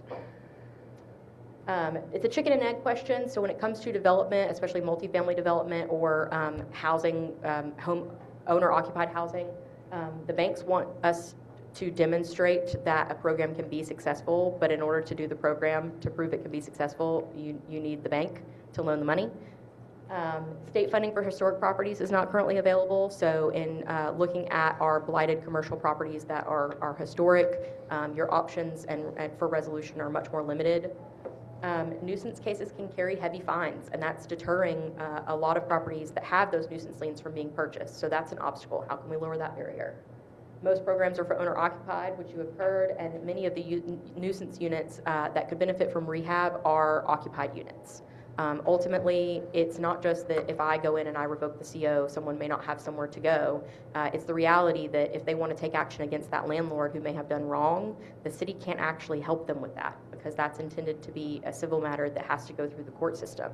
But that person, in order to preserve their rights, may be expected to continue to pay rent for a unit that may not be livable. And in order to make that case, they have to go through court. So what solutions can we put into place to feel more comfortable acting in those nuisance cases? Ultimately, we've realized we need to change approach in order to solve our problems. So I asked you guys at the facilitated discussion in November, what does success for nuisance and blight look like for all of you? And if we're still not satisfied or we're saying the same things year over year, and we're really not changing the goal, then maybe we need to move the goalpost. So this is representative of where we are going. This is the future portion of the presentation. So as was recommended in 2017, we're bringing economic and planning together. We've established a new organizational framework and added positions to fill the operational gaps. My position was added in as one of those. The addition of the business relationship manager, which is open right now to facilitate the connection between local government with the businesses that we currently have here. The planning manager position, which will assist Michelle in handling the $164 million of residential single-family development and multifamily development and commercial development and zoning. We need to be able to focus on the big picture so that we can change things at a macro scale and not just a micro scale. Main Street being moved under communications and community engagement so we can capitalize on the brand and culture that we have created for downtown and expand it beyond just the entry points to downtown. And then a grant manager position within finance so that we can try to find alternative funding sources, see if we can get creative with what certain programs are permitting or allowing, or the potential for, do we need to create our own program? If we could find the funding to be able to do that, could we create our own program through a third party, either quasi-governmental entity or nonprofit, to be able to facilitate this type of work? The UDC rewrite and comp plan update, we are bringing a ton of variances before all of you, and we're also doing even more administrative variances. So we need to look at our minimum house size that's holding us back. We need to look at our setbacks. We need to look at overlays, the accessory structures, the signage. There's been some changes to federal law that are gonna reduce our ability to be able to regulate modular housing. And so we need to address whether or not we need to enter, a different era. That was one of the 2017 recommendations, was actually looking at more cost-effective housing options and modular housing. Obviously, anybody who's currently on the board, there's history associated with looking at a smaller footprint at a house in Griffin, and the fear that someone's coming in, they're doing a smaller footprint as a means of exploitation of our community, rather than as a means of providing viable housing for our community. We don't want more shotgun houses, but we have to recognize that if our code is not serving our citizens, we've got to fill that gap, or we're going to be constantly at two ends of either extreme. So all of those issues, we're losing time fighting and analyzing them, and we're going to have more time to focus on the big picture if we get a code that actually works for us rather than against us. And we're also due for a comp plan update for October of 2028. And so we're going to kill two birds with one stone. There's an RFP out currently that I believe closes on August 7th. We'll begin the evaluation and a contract for that UDC rewrite and comp plan update should be before all of you within the next couple of weeks, which is exciting. And then code enforcement. So to paraphrase Commissioner McCord at our facilitated discussion, if we're going to keep talking about it, we need to be about it. So we need to be investing in program that's going to allow them to manage their cases. We need to be investing in equipment that's going to not only keep them safe, but also allow them to do their job. We need to invest in cross-training. We have now cross-trained so that we have 6 code enforcement officer positions to be able to address the needs of the community. And then we did a major pay scale and organizational change that really emphasizes, in my opinion, code enforcement as a career. So it is not a flow through. This is something where we invest in these employees, and they continue to serve this community, doing what is one of the hardest jobs that I've ever seen someone have to do. 2026 has been so successful so far that we actually were citing, I believe as of last week, out to December. Well, that's not effective for code enforcement, so we're having to add court dates. So every other month we are planning on utilizing a nuisance abatement court date that we usually reserve for nuisance abatement and utilizing that space for an additional code enforcement date so that we can tackle those cases. And then we're also speaking with our officers about other strategies that we can do for resolving cases without citations, so that, you know, if we can get compliance without entering into the court system, it saves city resources ultimately.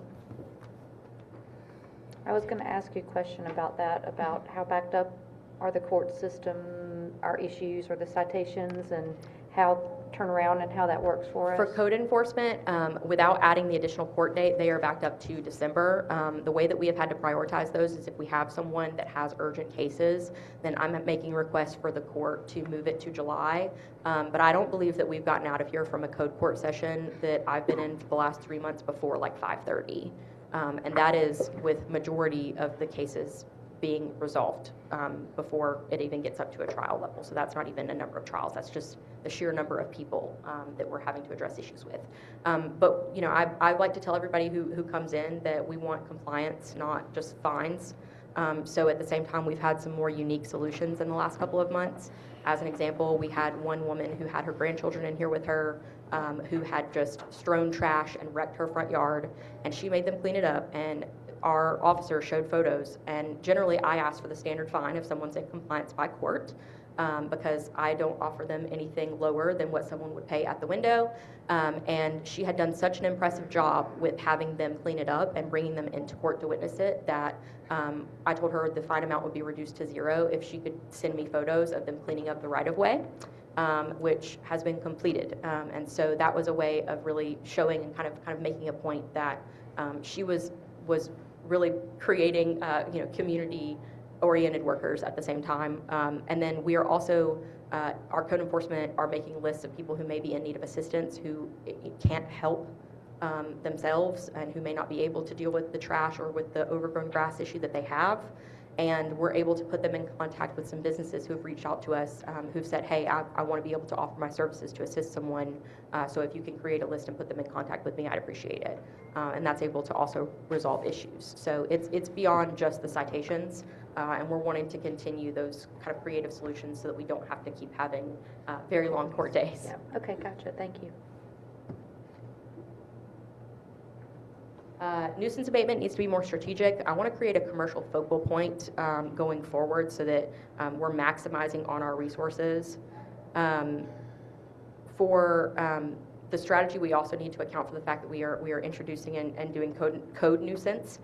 So that was actually in response to Commissioner Ward's request that we find a way to address the repeat violators or the people who just don't do anything, so that the city could address and clean up those private lots and what was happening on the private lots.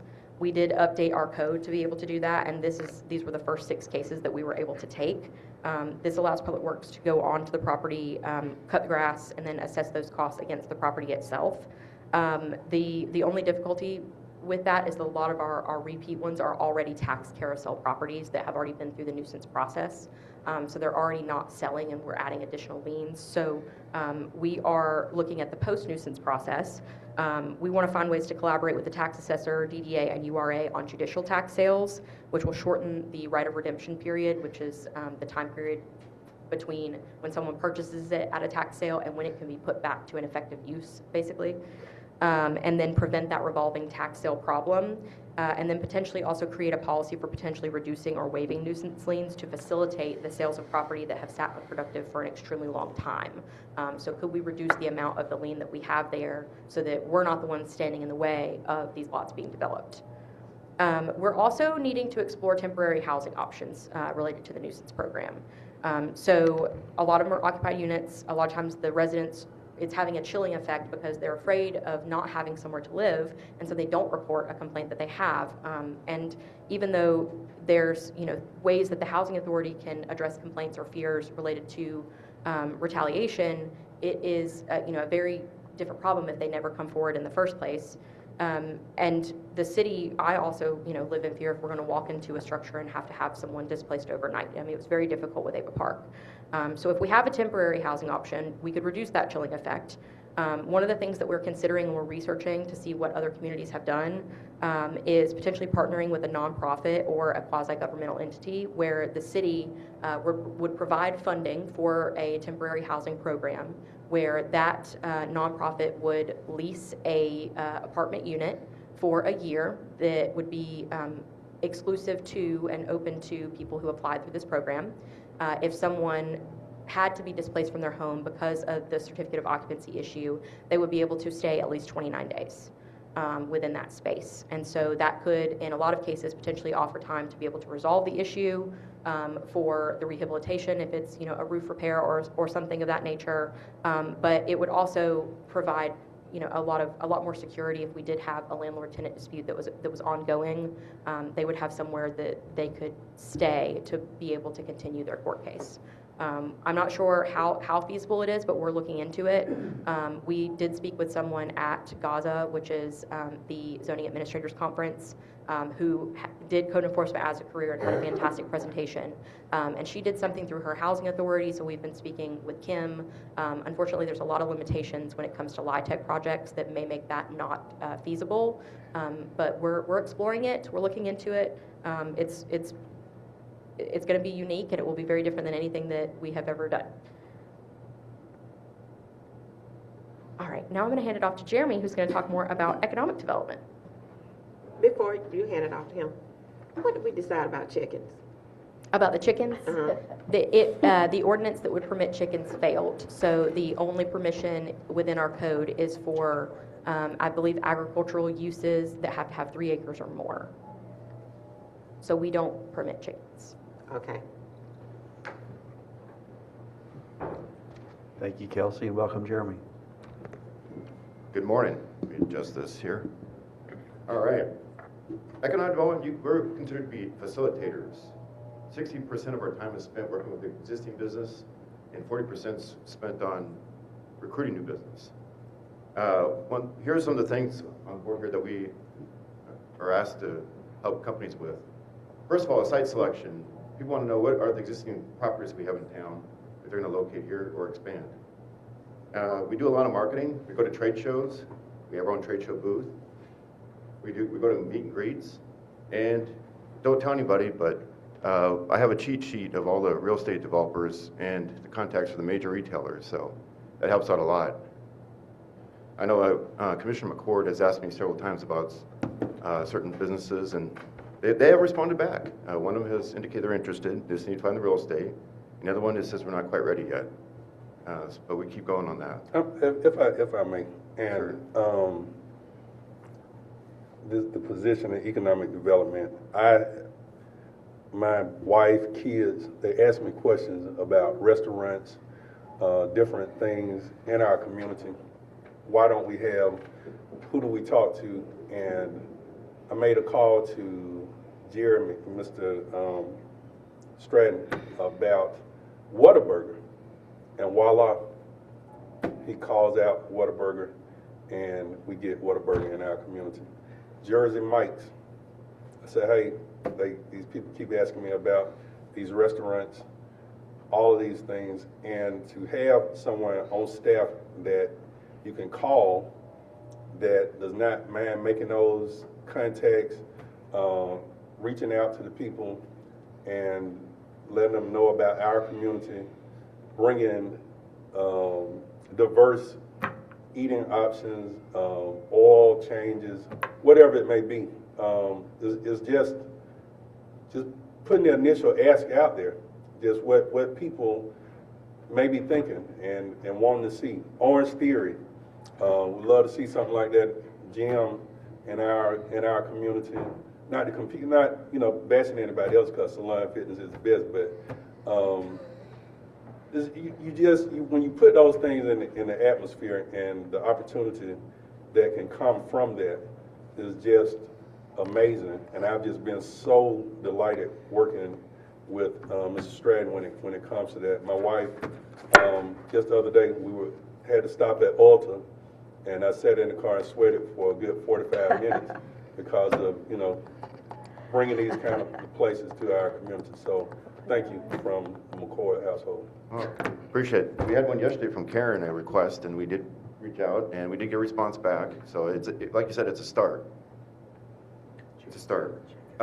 We help out a lot with Chicken salad chick, we're working on it. I plead the fifth on all those. All right, all right, I'm sorry. I don't, that's why I don't talk about it too transparently, because it may ruin their real estate deal if they're looking at it, so that's why we don't. Please scratch explicitly. that from you. But we do try to help companies find federal and state grants and loans. We help them, also can help them with bonding and loans. We're a big time, we help with locator resources. And I'll use, for instance, here, Historic Griffin Hotel. They wanted to know a list of all the industry contacts so they can get business when they first got here, so they can get the business travel here. We coordinate with other city departments. I found this from experience as a former business owner, as well as my wife is a business owner. You're so busy with your business, you don't know necessarily how to work with government. And so we want to be a bridge to help them do that. So that's another thing we help do. And as we get this business relationship manager, we're going to have more existing business visits. And going on with what Commissioner Wright has said before, we have found that most businesses, if they're struggling, it's because of liquidity, or they don't have quite the markets or the business that they need, and that's why they struggle. That's anecdotally, but we're going to get to a point where we have enough data where we can back all that up and develop programs for that. All right. We traditionally, our city office works with commercial, mixed use, retail, and some market residential. And I break my rule right there. Traditionally, the Development Authority with David Lucky does all industrial. They're the industrial contact. Core Electric comes along last fall. Development Authority did not want to work with them. I have worked previously with a lot of Asian companies. It's very difficult for them to find a place to locate and then to get started. And so with that, I offered to help them on that. They bought the building at 1535 Industrial Road. They're going to be up and running by holiday season. They'll have about 40 to 50 jobs. Good company, good strong company. They're going to use utility enclosures. And one of the things we help them, of course, is we worked with Brandon from the Water and Sewer Department to see if we can get a sewer extension there. And they're applying for a state grant called the EIP to see if we can get that sewer taken care of. And I think with the state really wanting to lend the money or to give the money out, that we're probably going to get it. So that's just an example of how we're going to help this company get started here in Griffin.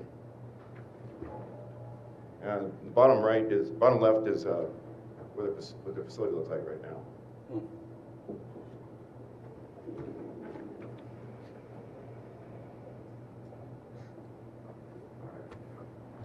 As I said before, one of the big things we work on is site selection. And we have made this a lot more efficient. We have on our City of Griffin website a list of 60 to 80 properties that are available at any time. And so if anyone calls and say, hey, I'm looking for this size of building, we can pull this up right away. I can send them the link, and while we're talking, we can see if that building would work for them or not. And that seems to be a good service that people like. And that's something we can build on there. What do retailers look for? Most of the national and regional retailers we work with have their own team of real estate people and statisticians, demographers, and so they're pretty well versed on what Griffin is already. They already know the sites that they want to look at, and so they just want to ask us for additional information. It's very easy to get basic demographic information, but they want to know, all right, so what are the new subdivisions, what are the new apartment complexes that are being built here in Griffin? They want to know what new jobs are coming to Griffin, what new companies, so it's important what the Development Authority does. The higher income, of course, the more types of retailers you're able to attract. They want to know about the real estate and if it's reasonably priced. They have a pretty good thumb on what the assessed values are here. And to give you an example of what we've worked on in the past, Taco Mac was looking at the old Charlie's building. And they were actually outbid by the Haviland for that property. So, you know, it's very disappointing going to your question about people's questions, why we don't get certain type of restaurants here. Sometimes they're outbid on these properties. You can tell them that Hardee's is available if they still interested. It'd be good. I mean, you look at how quickly that the new Asian place has gone in. That Panda. Yeah, how quickly that went in. So if Hardee's is available, it'll go quick. We have been working with a couple of large commercial projects right now. And it's been a struggle finding them a building that will fit their needs, a building or a site. So we're constantly looking for good sites. If we had 25 acres in a certain part of our community, we would have a heyday right now of development coming here for that. All right. Also, the location of the real estate. We have found, working with a lot of these people, that the hot spot is they want to be near Longhorn Steakhouse if it's a restaurant, because that's the top restaurant. So they want to be that stretch by Longhorn Steakhouse, down to Walmart, and then over on 16 West. And they don't care if there's sites otherwise, they want to be there. And so that we don't have enough sites and properties available for them to do that. So that's been a mismatch. So we need a new Longhorn on the south side. On the south side? Listen, let me ask you a Just question, say it. and I hate to just, because this is a little long for some of us. Some of the area, Somewhere. and it's probably not even your question, but I'm gonna ask it anyway. Some of the area across from the hotel, the two hotels at the Walmart shopping center, it's still a open area over there. Is that buildable? It is buildable, and we've had people look at it, but they want to be right on North Expressway. Oh, okay. I'm sure we can fill that up, it just, Yeah, preferably. Okay. And we're finding also that the large commercial, not only they need the land or the building, but they also need a partnership with the city, forming a package of tools that they can utilize. The cost of construction is much higher than what they can get for rent. And so there's that gap there, and that's where they need assistance from the city to make that happen. So that's something that we're exploring. Have we had much interest on South Expressway and the corridor going towards Pike and where Ingalls is? Is all that property kind of taken or promised or sold? Some. Probably the industrial property west of that in Carver Road, a lot of interest. And of course, near the Ingalls, south of town here, there's interest there. Yeah, oh, really? That'd be awesome. Dairy Queen next to the Zaxby's. Now we need a North of Longhorn the- by Zaxby's. North of Walmart, does the interest drop off? Like I'm thinking of like the area where the Golden Crab used to be that's been sitting empty. Manhattan's. It's for sale. It's right. But does that interest drop off north of Walmart? Or is it because? It does drop off. Okay. It does. And then, of course, behind there, you got railroad track, and then you also got over there, UGA Griffin owns land. All right, so this, as Kelsey was indicating earlier, we sell by the region. Our number of people that we have within a certain mile isn't most attractive for a lot of retailers, but if we sell that we're part of the Atlanta region, it's much more attractive to who we work with. All right, we'll change it now to the Downtown Development Authority. And I have 3 board members here. One more, we'd have a quorum. We've got Commissioner Murray, our chair, Mr. Bruce Ballard, and Mr. Jason over here. And Jason's going to come up here in a minute. Probably one of the most underutilized things we have are the tools of the Downtown Development Authority. In the state of Georgia, the way economic development works is that the cities and the counties cannot give out incentives directly.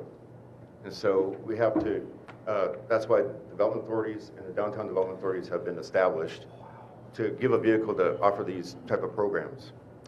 And so some of the things that we have here, we have the ability to offer bonds for tax abatements. It's not a financing mechanism, it's basically to offer if we wanted to do a tax abatement for a project, a larger project. We have the ability to purchase and sell property at lower than market rate. We're going to show some examples of these. And then we also have our cash grant programs. First 2 are well established for existing businesses. And then the new one, which Jason will talk about, is a Flex Grant. And here's the map of the Downtown Development Authority area. It stretches from 3rd Street to 13th, and then you have an arm that goes up on Experiment Street. All right, our facade grant has been around many years. It is a matching grant up to $5,000 for any exterior improvements to a business in the downtown district. That could be paint, windows, improvements to the roof, and so forth. And here's some examples of some of the projects that we've worked on recently that have received the facade grant. And that grant is we collect them on April and September, so we have 2 cycles. Our general business assistance grant for years has been only up to $1,000, and that's for inside work that you have. We bought everything from massage tables to ice cream counters, to tables and chairs, pots and stoves, whatever a company needs to help them finish a project. We have recently increased it up to $5,000, and this grant is given monthly, and we're seeing a migration of projects from the facade grant to the general business assistance grant because of the changes we made. All right, we talked about just a minute ago about bonds and tax abatements. Well, the first time we've ever used the bond tax abatement project is for the Carlisle $50 million project. It's going to have over 200 apartment units.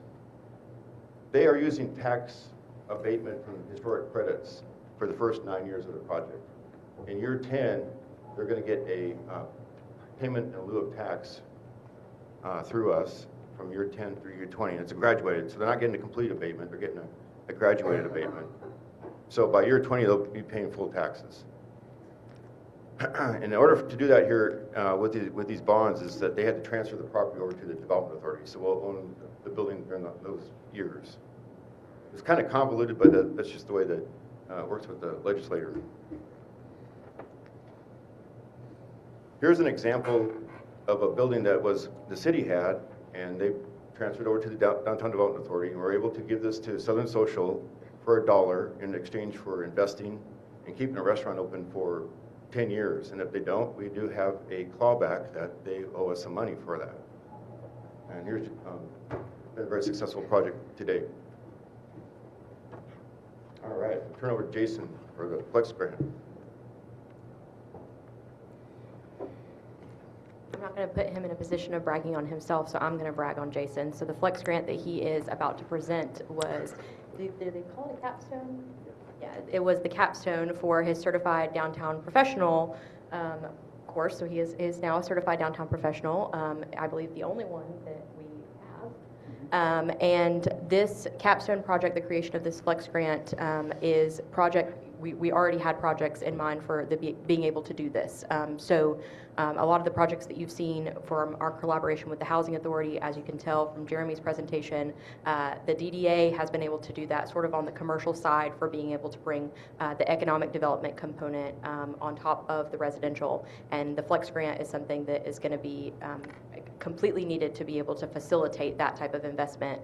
But also more than that, aside from creating the program and assisting in creating the forms and a lot of the procedures that go hand in hand with that, he also has assisted in creating the first draft of the HVAC grant that will allow us to proceed with the Bank and State Alley remodel project. And so that is something that he really took upon himself and assisted me with. And we're still working through that, but it would have taken me a lot longer than it has taken him. And he is a volunteer person on a board, so the expertise that he's provided in the last couple of months have been essential to us being able to proceed with our goals this year. So I just want to thank him for appearing and speaking with you about the Flex grant. Thanks. The Flex grant is a little different from our other grant programs. The facade grant and the general business assistance grant both target existing businesses, improving their storefronts, getting new equipment they need to expand their business, that sort of thing. The Flex grant is aimed at bringing in developers to renovate buildings downtown. Older structures in downtown like ours often have a lot of costs that are greater than building new or going with a non-historic structure. You might have crumbling brick, foundation issues, code compliance issues, bringing them up when you renovate, that sort of thing. Oftentimes, hidden things will crop up during a project that will add significantly to the cost. This grant is designed to address those financing gaps. Also, when a developer goes to get a loan to rehab a historic structure, oftentimes there's an appraisal gap between the amount the bank will lend and the amount it will take to rehab the structure, bring it up to current code, and renovate it. This grant aims to bridge that gap. Unlike the other grant programs we have, which dictate a specific use, like this one is for fixing the outside of your building, or this one is for buying business-related equipment, this grant is an outcome-driven grant.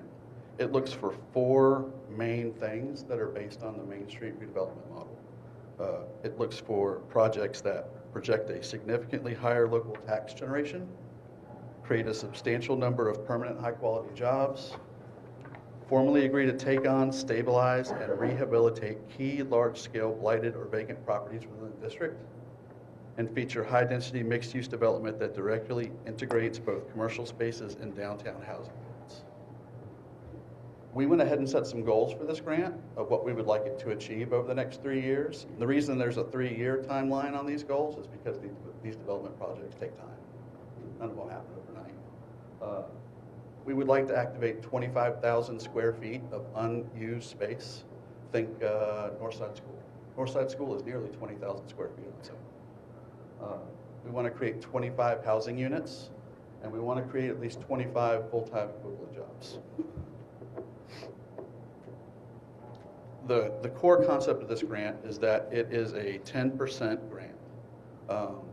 What that means is for every dollar that we invest, the public is going to receive $10 of investment in the downtown.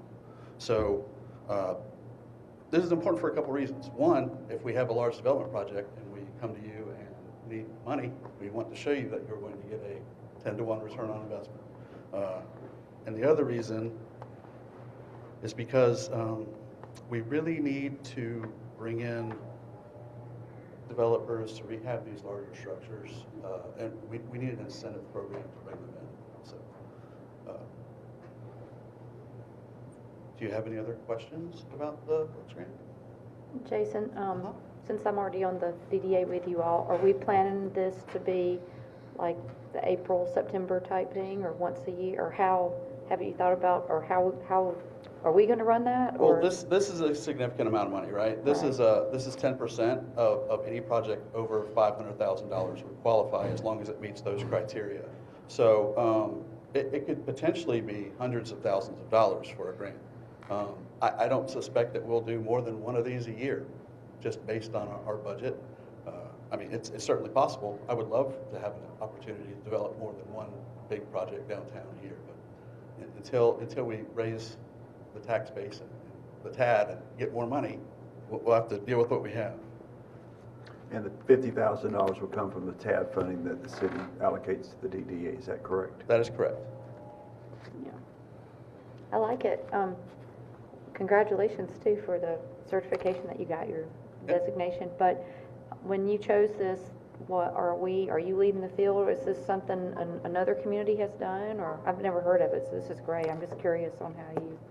This is actually a relatively unique grant in the state. The Georgia Downtown Association actually asked me, once we've successfully used it, to come give a presentation at the next downtown conference.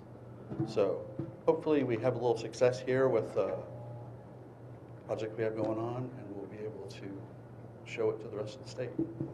Yeah. All right. Thank you. Anything else? Thank you. Congratulations on what you've achieved, but I'm just wondering, do you envision this being something that like a lot of people are going to want to flock to, or is this going to be something you're really going to have to look to try and make something fit, or you just don't know yet?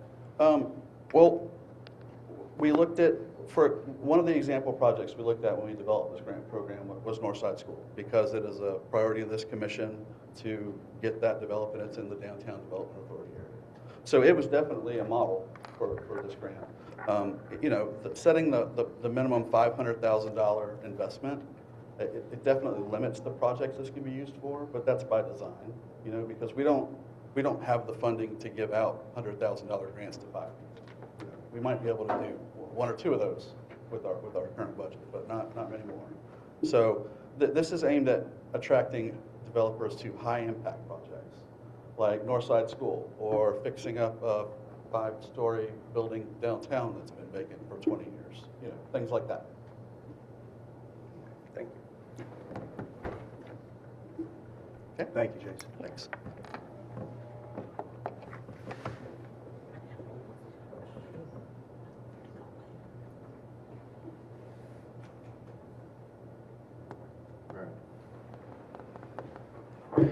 Going on with the Downtown Development Authority projects, of course, the Northside School is in the Downtown Development Authority area.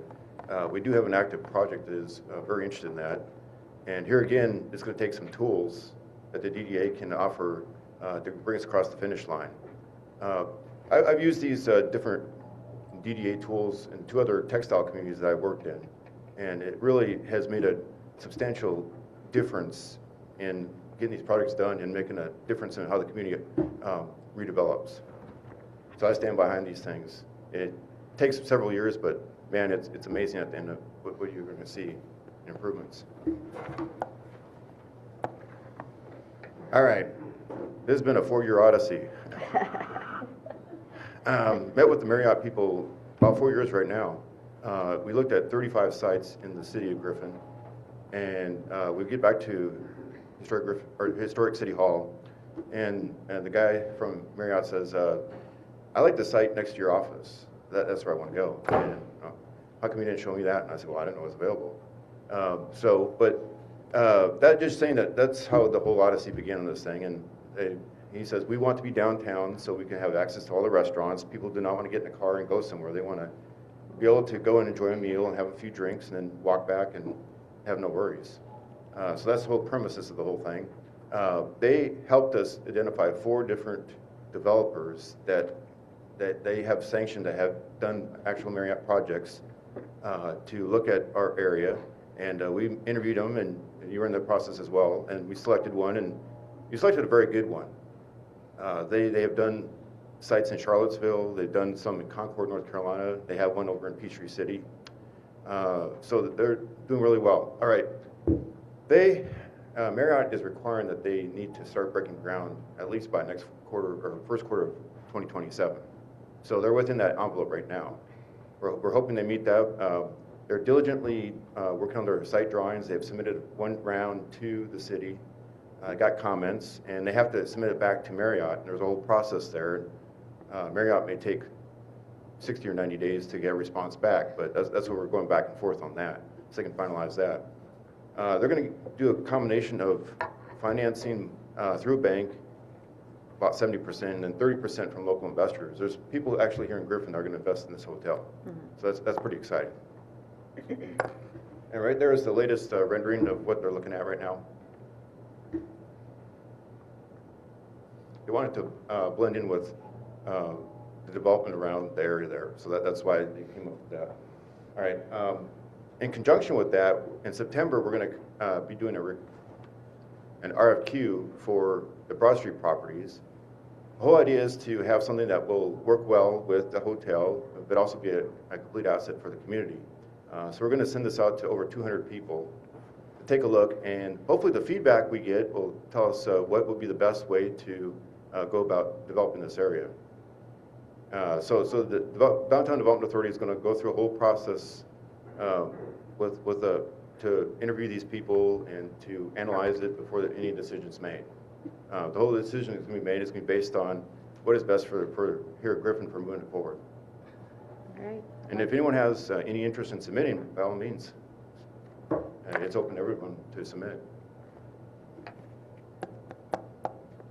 All right. Our Downtown Development Authority Board is also the Urban Redevelopment Agency. That was just established a couple years ago, and that was basically for the bonds to make the improvements to this building. But there's some tools with this that we can use as well. And as you see, a larger area of Griffin is in the URA. And within that area, if we could use bond or loans, you can elect to offer that to different businesses that could use them for expansion purposes. Also, and this is a good idea, is that it usually costs us $500,000 to $1 million if we're going to purchase property. And that totally wipes out the TAD right out in 1 year. So if we were to buy several properties and get a loan or bond for that, then we'd only have to make the small payment each year on that. And so we could have a higher impact in the future if we decided to go that route. All right. Any questions?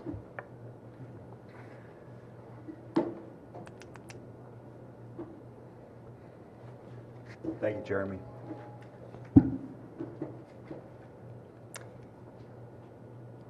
Okay, we're kind of going over the tools in our toolbox. So we've heard about DDA, we've heard about the URA. We're also now going to cover a little bit about the Griffin Spalding Land Bank Authority. So this is mostly a little bit of a status update, but things are a little bit in flux with the land bank right now with their third amended interlocal agreement draft currently being worked on, as well as a potential IGA for services for the city to provide financial management services related to the land bank. From a highlight perspective, they have approximately 353 properties. 225 of those are located within the city limits. The board has been working diligently on their policies and procedures for quite some time, but those were finally adopted on May 27th of this year. They are no longer working exclusively within target areas to determine the conveyance priority.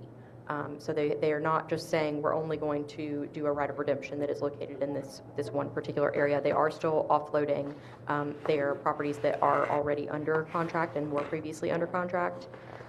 They have successfully foreclosed on the right of redemption for properties that are located on Halliburton, West Quilly, Bell, and William Street, just to name a few. There's some upcoming foreclosures that are on Ellis that will be effective on September of 2026. So for any of you who are unfamiliar with what this process looks like, the property can be purchased at a tax sale, but that does not provide you marketable, which means you can sell it, or insurable, which means you can put a mortgage on it, title. The right of redemption has to be foreclosed in order to be able to provide marketable title, because technically the land bank does not own it until that right of redemption is foreclosed. So that allows for those properties to be put back to a productive use and sold. They are reserving and banking properties for the city on scales Westbrook, Kentucky, and Lexington. I know just last week, I think Jeremy reached out to Christopher Blocker, who is the executive director of the land bank, and was able wanted to start conversations with him about the potential for any developers who may identify or have particular land bank properties that they are interested in, and what the process would look like for a partnership to be able to facilitate that potentially through a URA or a city development project. They currently have no authority to waive the owner occupancy requirement at this time. I believe that there's some open conversations. The interlocal agreement would help to facilitate that, but I don't believe that the county has agreed to consider that, at least in regards to the Haston building, and then I guess we'll see once the interlocal agreement draft is finalized whether or not the county would consider that. And that would obviously be presented to all of you for review and consideration as well.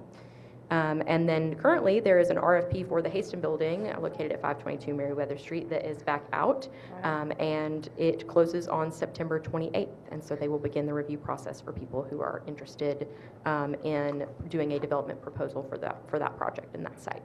Kelsey, Great. with you said we've got 225 properties within the city. How long does it take to get them to flip? So how long should it take? Not as long as it has. Right. So Christopher has done a very good job on creating a system and carrying a lot of the administrative load that comes with foreclosing on the right of redemption. I believe he's also actually saved costs as a result of that. But foreclosing on the right of redemption and doing these development projects is what I did before I came here.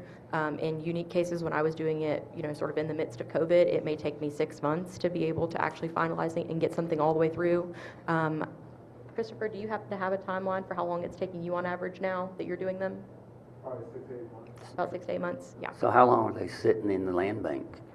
Those have been sitting there for quite some time. A large part of that is because of the the fact that land bank, until Christopher, did not have a full-time dedicated land bank director that was able to facilitate and move these efficiently.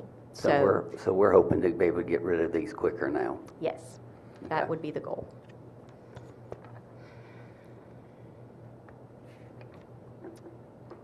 So next, I want to talk about the funding streams that are tools in our toolbox, specifically TAD. So TADs, you may hear tax incremental financing, or TIF, if you're going to some of your conferences, but it stands for tax allocation districts. So these are made possible by the redevelopment powers law, and when this was initially created, the board, this board, was the Urban Redevelopment Agency. Now that torch has been passed to the Urban Redevelopment Agency that is now the DDA board as well. So the idea behind these is that properties that are located within a particular TAD boundary are given a base value at the time that the TAD is created, and any taxes that are collected on an increase in the tax assessed value, so the value of that property during the tenure of the TAD, are put into a fund specifically for redevelopment of property located within the TAD boundary. So it's intended to facilitate redevelopment that is a part of a redevelopment plan. It's also built on the idea that investment breeds investment. So in the past, we've utilized TAD funds for property acquisition, public parking improvements, or other public infrastructure improvements, and we've had a lot of success. But we did have, now that we're doing more, and now that DDA and the URA are doing more, and we're starting to address these larger commercial projects that are going to require more funding, staff is really wanting to make a recommendation on how best to at least utilize the TAD 1 funds, which is considered to be our downtown TAD area going forward. So our recommendation for TAD 1 is that funds are utilized for a project if it's going to proximately cause an increase in tax assessed value. So that's a law school word. Basically what I'm saying is that we need to have as few steps in between the investment of the TAD funds and the increase of the tax value, as it's assessed by the tax assessor's office. So as few links in the chain as possible. The ideal examples are those facade and general business assistance grants that are going to increase, the exterior curb appeal. They're also going to increase the assessed value from the tax assessor. Property acquisition, brownfield, site preparation, or other investments that are similar to the ones that we have discussed with the Housing Authority. If we're going to invest in public infrastructure, such as parking lots or streetscapes or utility upgrades or improvements, the use of those TAD funds should really be because that investment is necessary to make the project happen.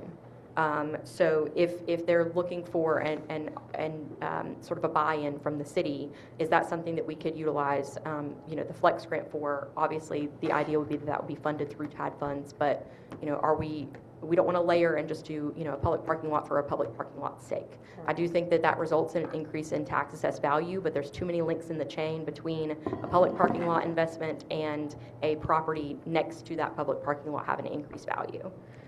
So there is an example that I can give you that would involve public infrastructure. So there is a downtown business that is wanting to do lofts that is above a commercial property, but in order to do that, they need a sprinkler system. In order to do the sprinkler system, they need to upgrade the water infrastructure. They need a larger pipe to be able to do that. But if they are going to replace that pipe, that benefit would be to the entire block there, where all of those buildings that are within that block would have the ability of installing a sprinkler system and doing loft apartments upstairs, but it requires that initial investment to upgrade that pipe. There may be people who were interested in doing the lofts, and then once they heard that, completely bowed out. So replacement by the city or investment of TAD funds for replacement by the city would not only make that project possible, but potentially allow other investment within the community to increase the amount of residential downtown. And I think Jeremy may have covered it a little bit, but one of the things that we hear about downtown is the amount of housing that's kind of within that area is something that they want to see, that people are going to be in that area. And if you look at our FY26 survey map, there really is a couple blank spots in there that this would provide an opportunity for doing that in a really cool mixed-use way. So expending the funds, again, should directly incentivize the development, and the funds should be allowed to replenish themselves at a more rapid rate. So, you do the investment, increase in tax assessed value, the TAD money goes back in for the fund for reuse for future projects. And so it continues to feed itself when we have that direct correlation with the increase in tax assessed value. The next tool that we have is SPLOST. So the 2016 SPLOST had a $3 million allocation for nuisance abatement and blight as a project. As our nuisance liens are paid through tax sales, which has been more common within the last year or so, and from property purchases, so just private property owner to property owner purchases, sometimes that can be 10 to 15 years later. we are getting that reimbursement, and that's going back into the 2016 SPLOST. So the current funds that we have available it's about $1.2 million. That includes the reimbursements that I just mentioned. It seems like a lot, but I want to note that we purchased Roseview for $575,000 using ARPA funds and did $131,000 of demolition using those funds. And we purchased the Old County Jail for $500,000 using TAD. If we only had, the 2016 SPLOST as the revenue stream, we would be out of money to continue to run our nuisance abatement program. So if we had not had those other funding sources, we would need to be assessing how are we going to be able to fund it going forward? Are we going to make, allocations from the general fund on an annual basis? And what are our goals going to look like? Because in all likelihood, we're not going to be able to do the commercial investments that we've done or the residential goals of having 50 units per year with, a limited fund. So as we turn our attention to that commercial blight, we really need to be taking action to consider how we're going to achieve our goals going forward. And, if we want to keep the pacing, we need to be looking into funding sources. So 2026, the road so far. I haven't talked in detail about code enforcement, but I have to show my people. So as of July 15th, code enforcement has done 1,677 warnings and citations with 769 cases deemed in compliance. They've also fielded 415 animal control calls. We have worked through 16 residential new builds, including accessories that are either finalized or currently in progress. That's a total investment this year so far of $2.9 million. These properties are located on Chapel Street, William Street, North 5th Street, North 2nd Street, and North 9th Street, all of which are in those at-risk and vulnerable areas that we were noting in our FY26 housing survey results, which is encouraging. We have also been working through 3 commercial new builds, which are in progress, with a total estimated investment so far of $3.6 million. That includes an auto shop repair, an auto repair shop at $175,000 construction cost investment, 7 Brew at $500,000, and then the gas station on Memorial at $2.9 million. I noted before that when we had our facilitated discussion, we asked what success looks like, and we were chipping away at it bit by bit, but we were getting and setting the same goals year after year and seeing the same results. In January, we underwent the major organizational change with the creation of the assistant city manager positions, including my own. And at the same time, for the first time in at least 10 years, but probably more, our citywide goals did not include reduction of blight and substandard housing. I can say for Jessica, Michelle, Jeremy, and myself that blight is no less important this year than it was in any other year, but we're moving into a new era.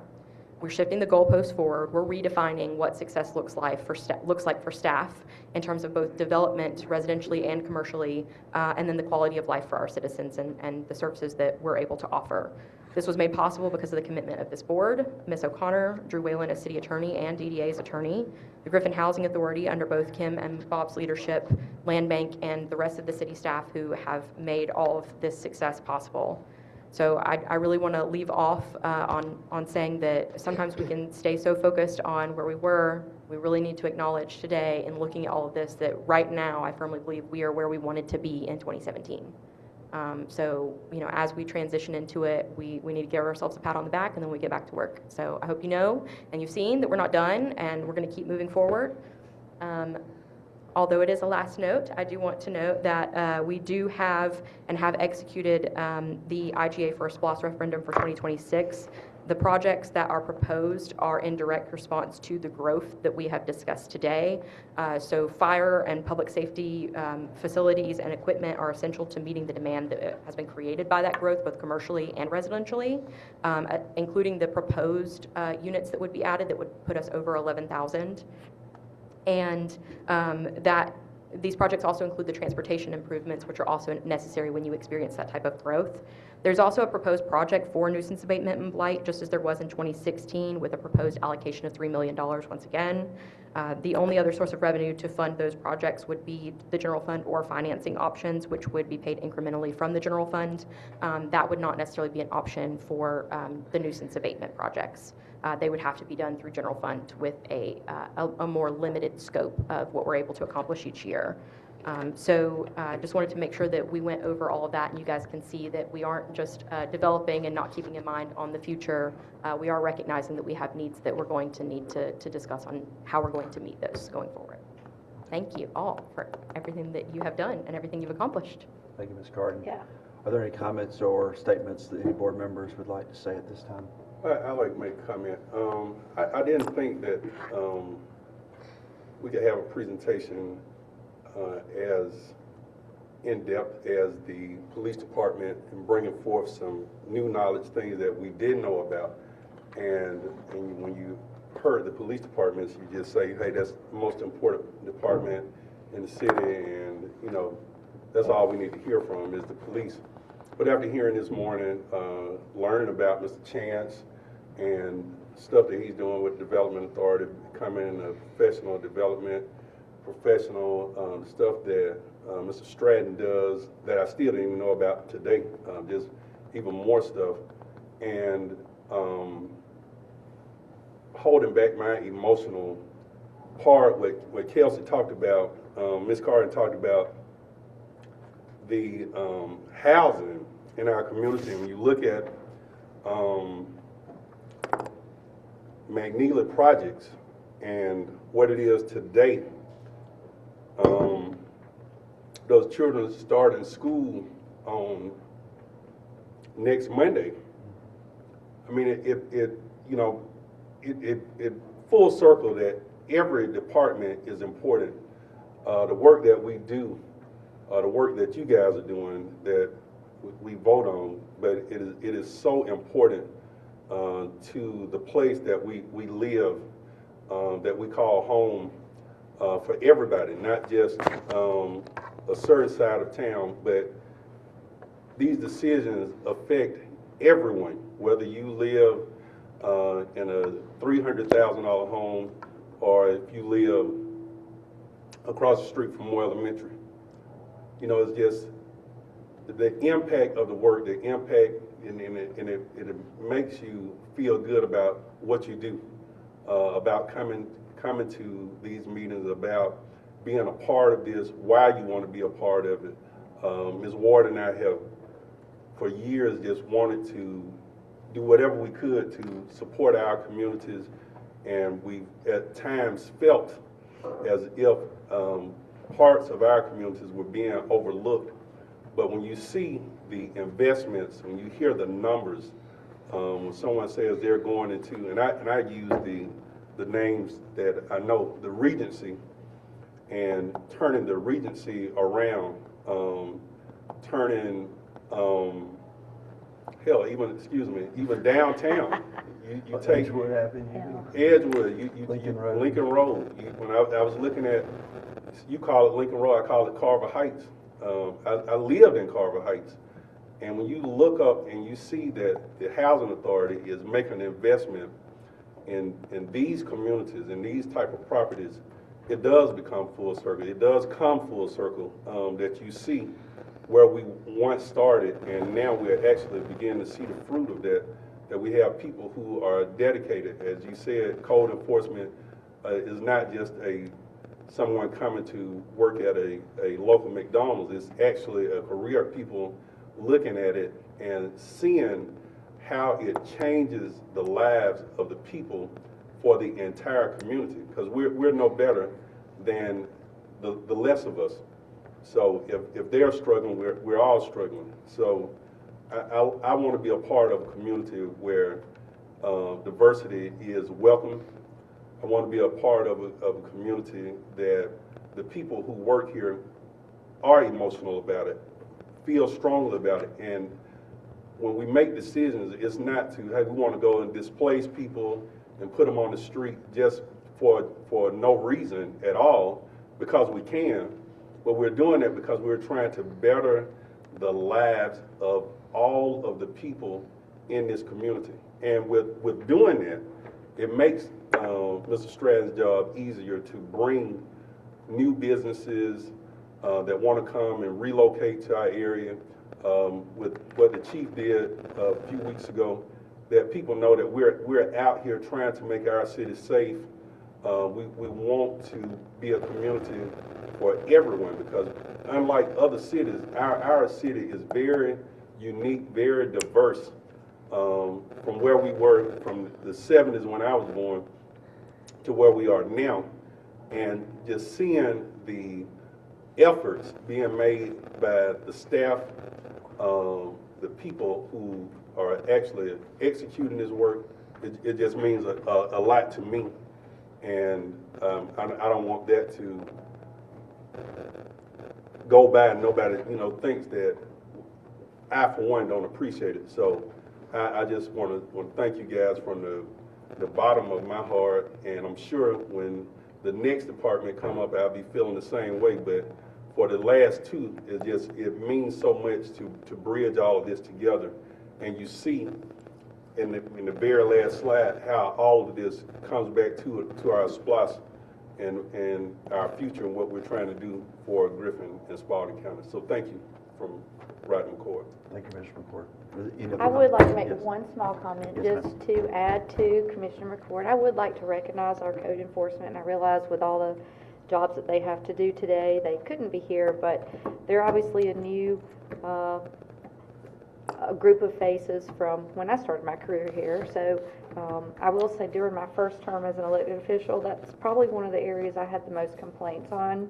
I don't know if it's because it was just kind of new, or we were really hitting home, we were really focused on the blight, and like you said, it's no longer an area we focus on because you kind of have an oiled wheel right now, right? So I just want to say I'd like to recognize those employees because they are an integral part of everything you all have proposed to us today, and I just want to thank them, and I like the idea of them being career. I think that if you all could nurture that a little more, because I know for a while you struggled to keep those numbers. It looks like you've got a good plan now, so congratulations to you all, because that's hard to do. And I also want to recognize Mr. Jacobs. I think you mentioned him before, but he was a very integral part in doing a lot of this.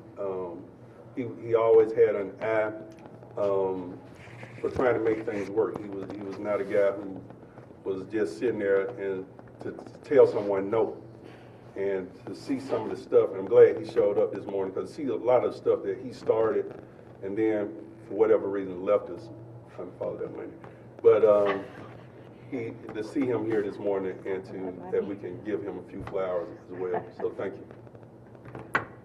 Any other comments from board members? Well, this is not just something that's happened in the last decade. It goes back for 40 years when Bob Reed was the lone building inspector, and Commissioner McCord and the board took a point back in the 90s to move forward in regards to code enforcement. And I know many elected officials lost friends when the city started actually enforcing building codes.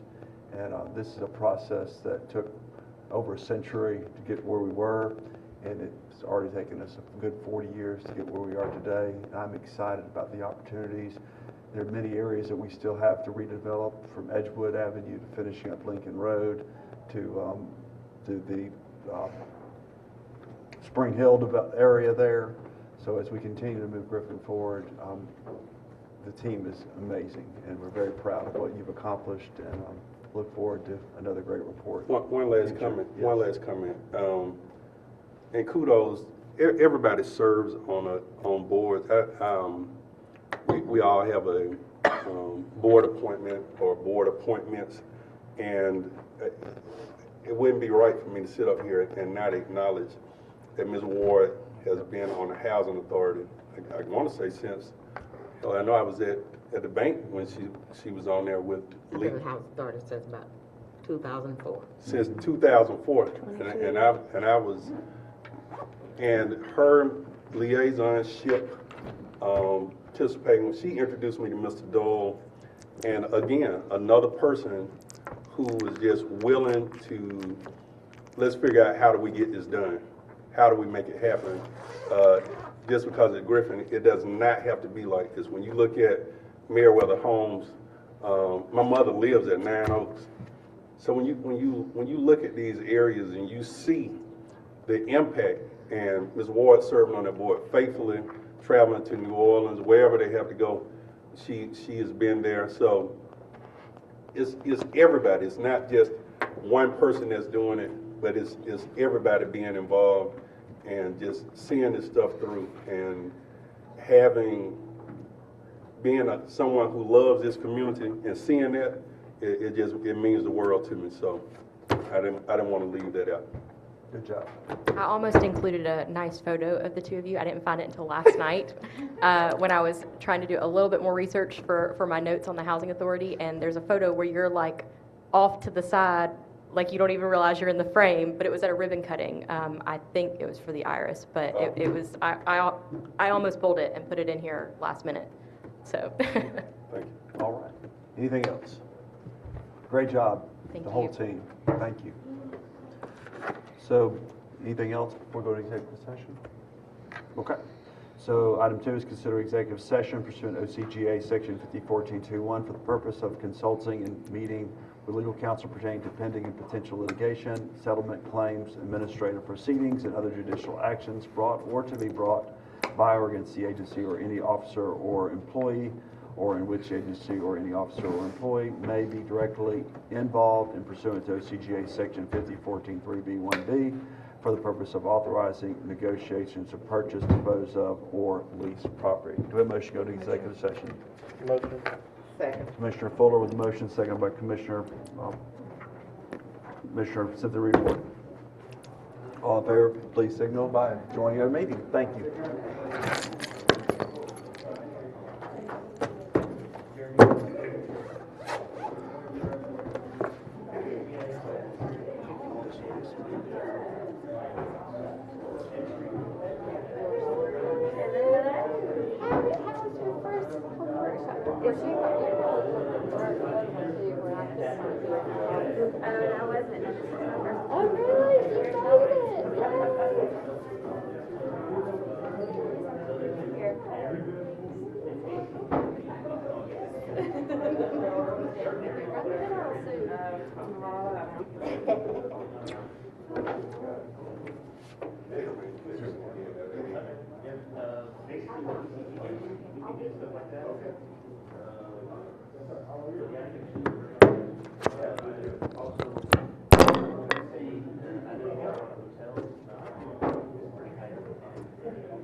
Michael Liss. I reached out to you before.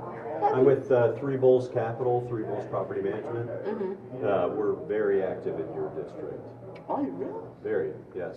You may have seen some of our work on William Street. Yes. That was us. I brought some other landlords together to make sure that we were improving the street. I actually saw a bunch of people coming out on a Sunday from church, and they're like, "This is the most work people have done in this neighborhood." It is. It really is.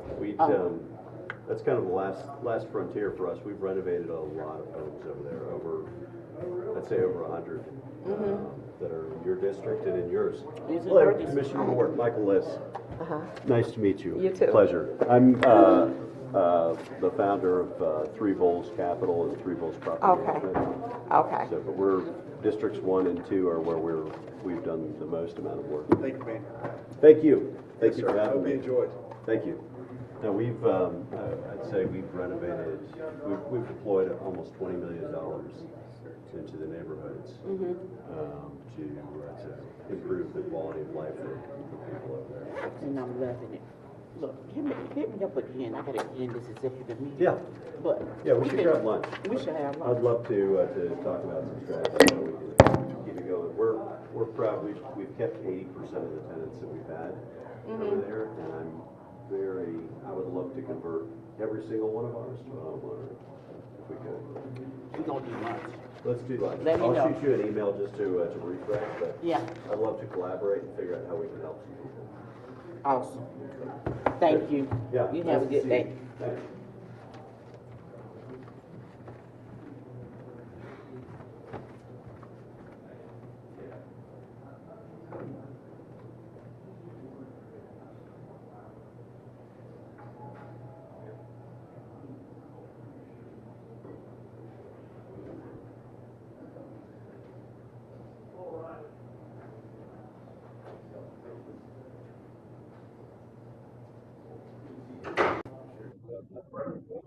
Do what? So make sure you accept that friend request, The what request? your friend request, Facebook. Oh, it wasn't the same person. Oh, okay. It was I think it was a fraternity brother's wife. Her last name's Cumby. All right, welcome back, everybody. Do we have a motion to adjourn the meeting? Motion adjourned. Ms. Ward with a motion to adjourn, Commissioner Fuller with a second. All in favor, please signal by saying aye. Aye. Thank you very much. See you all at 6 o'clock.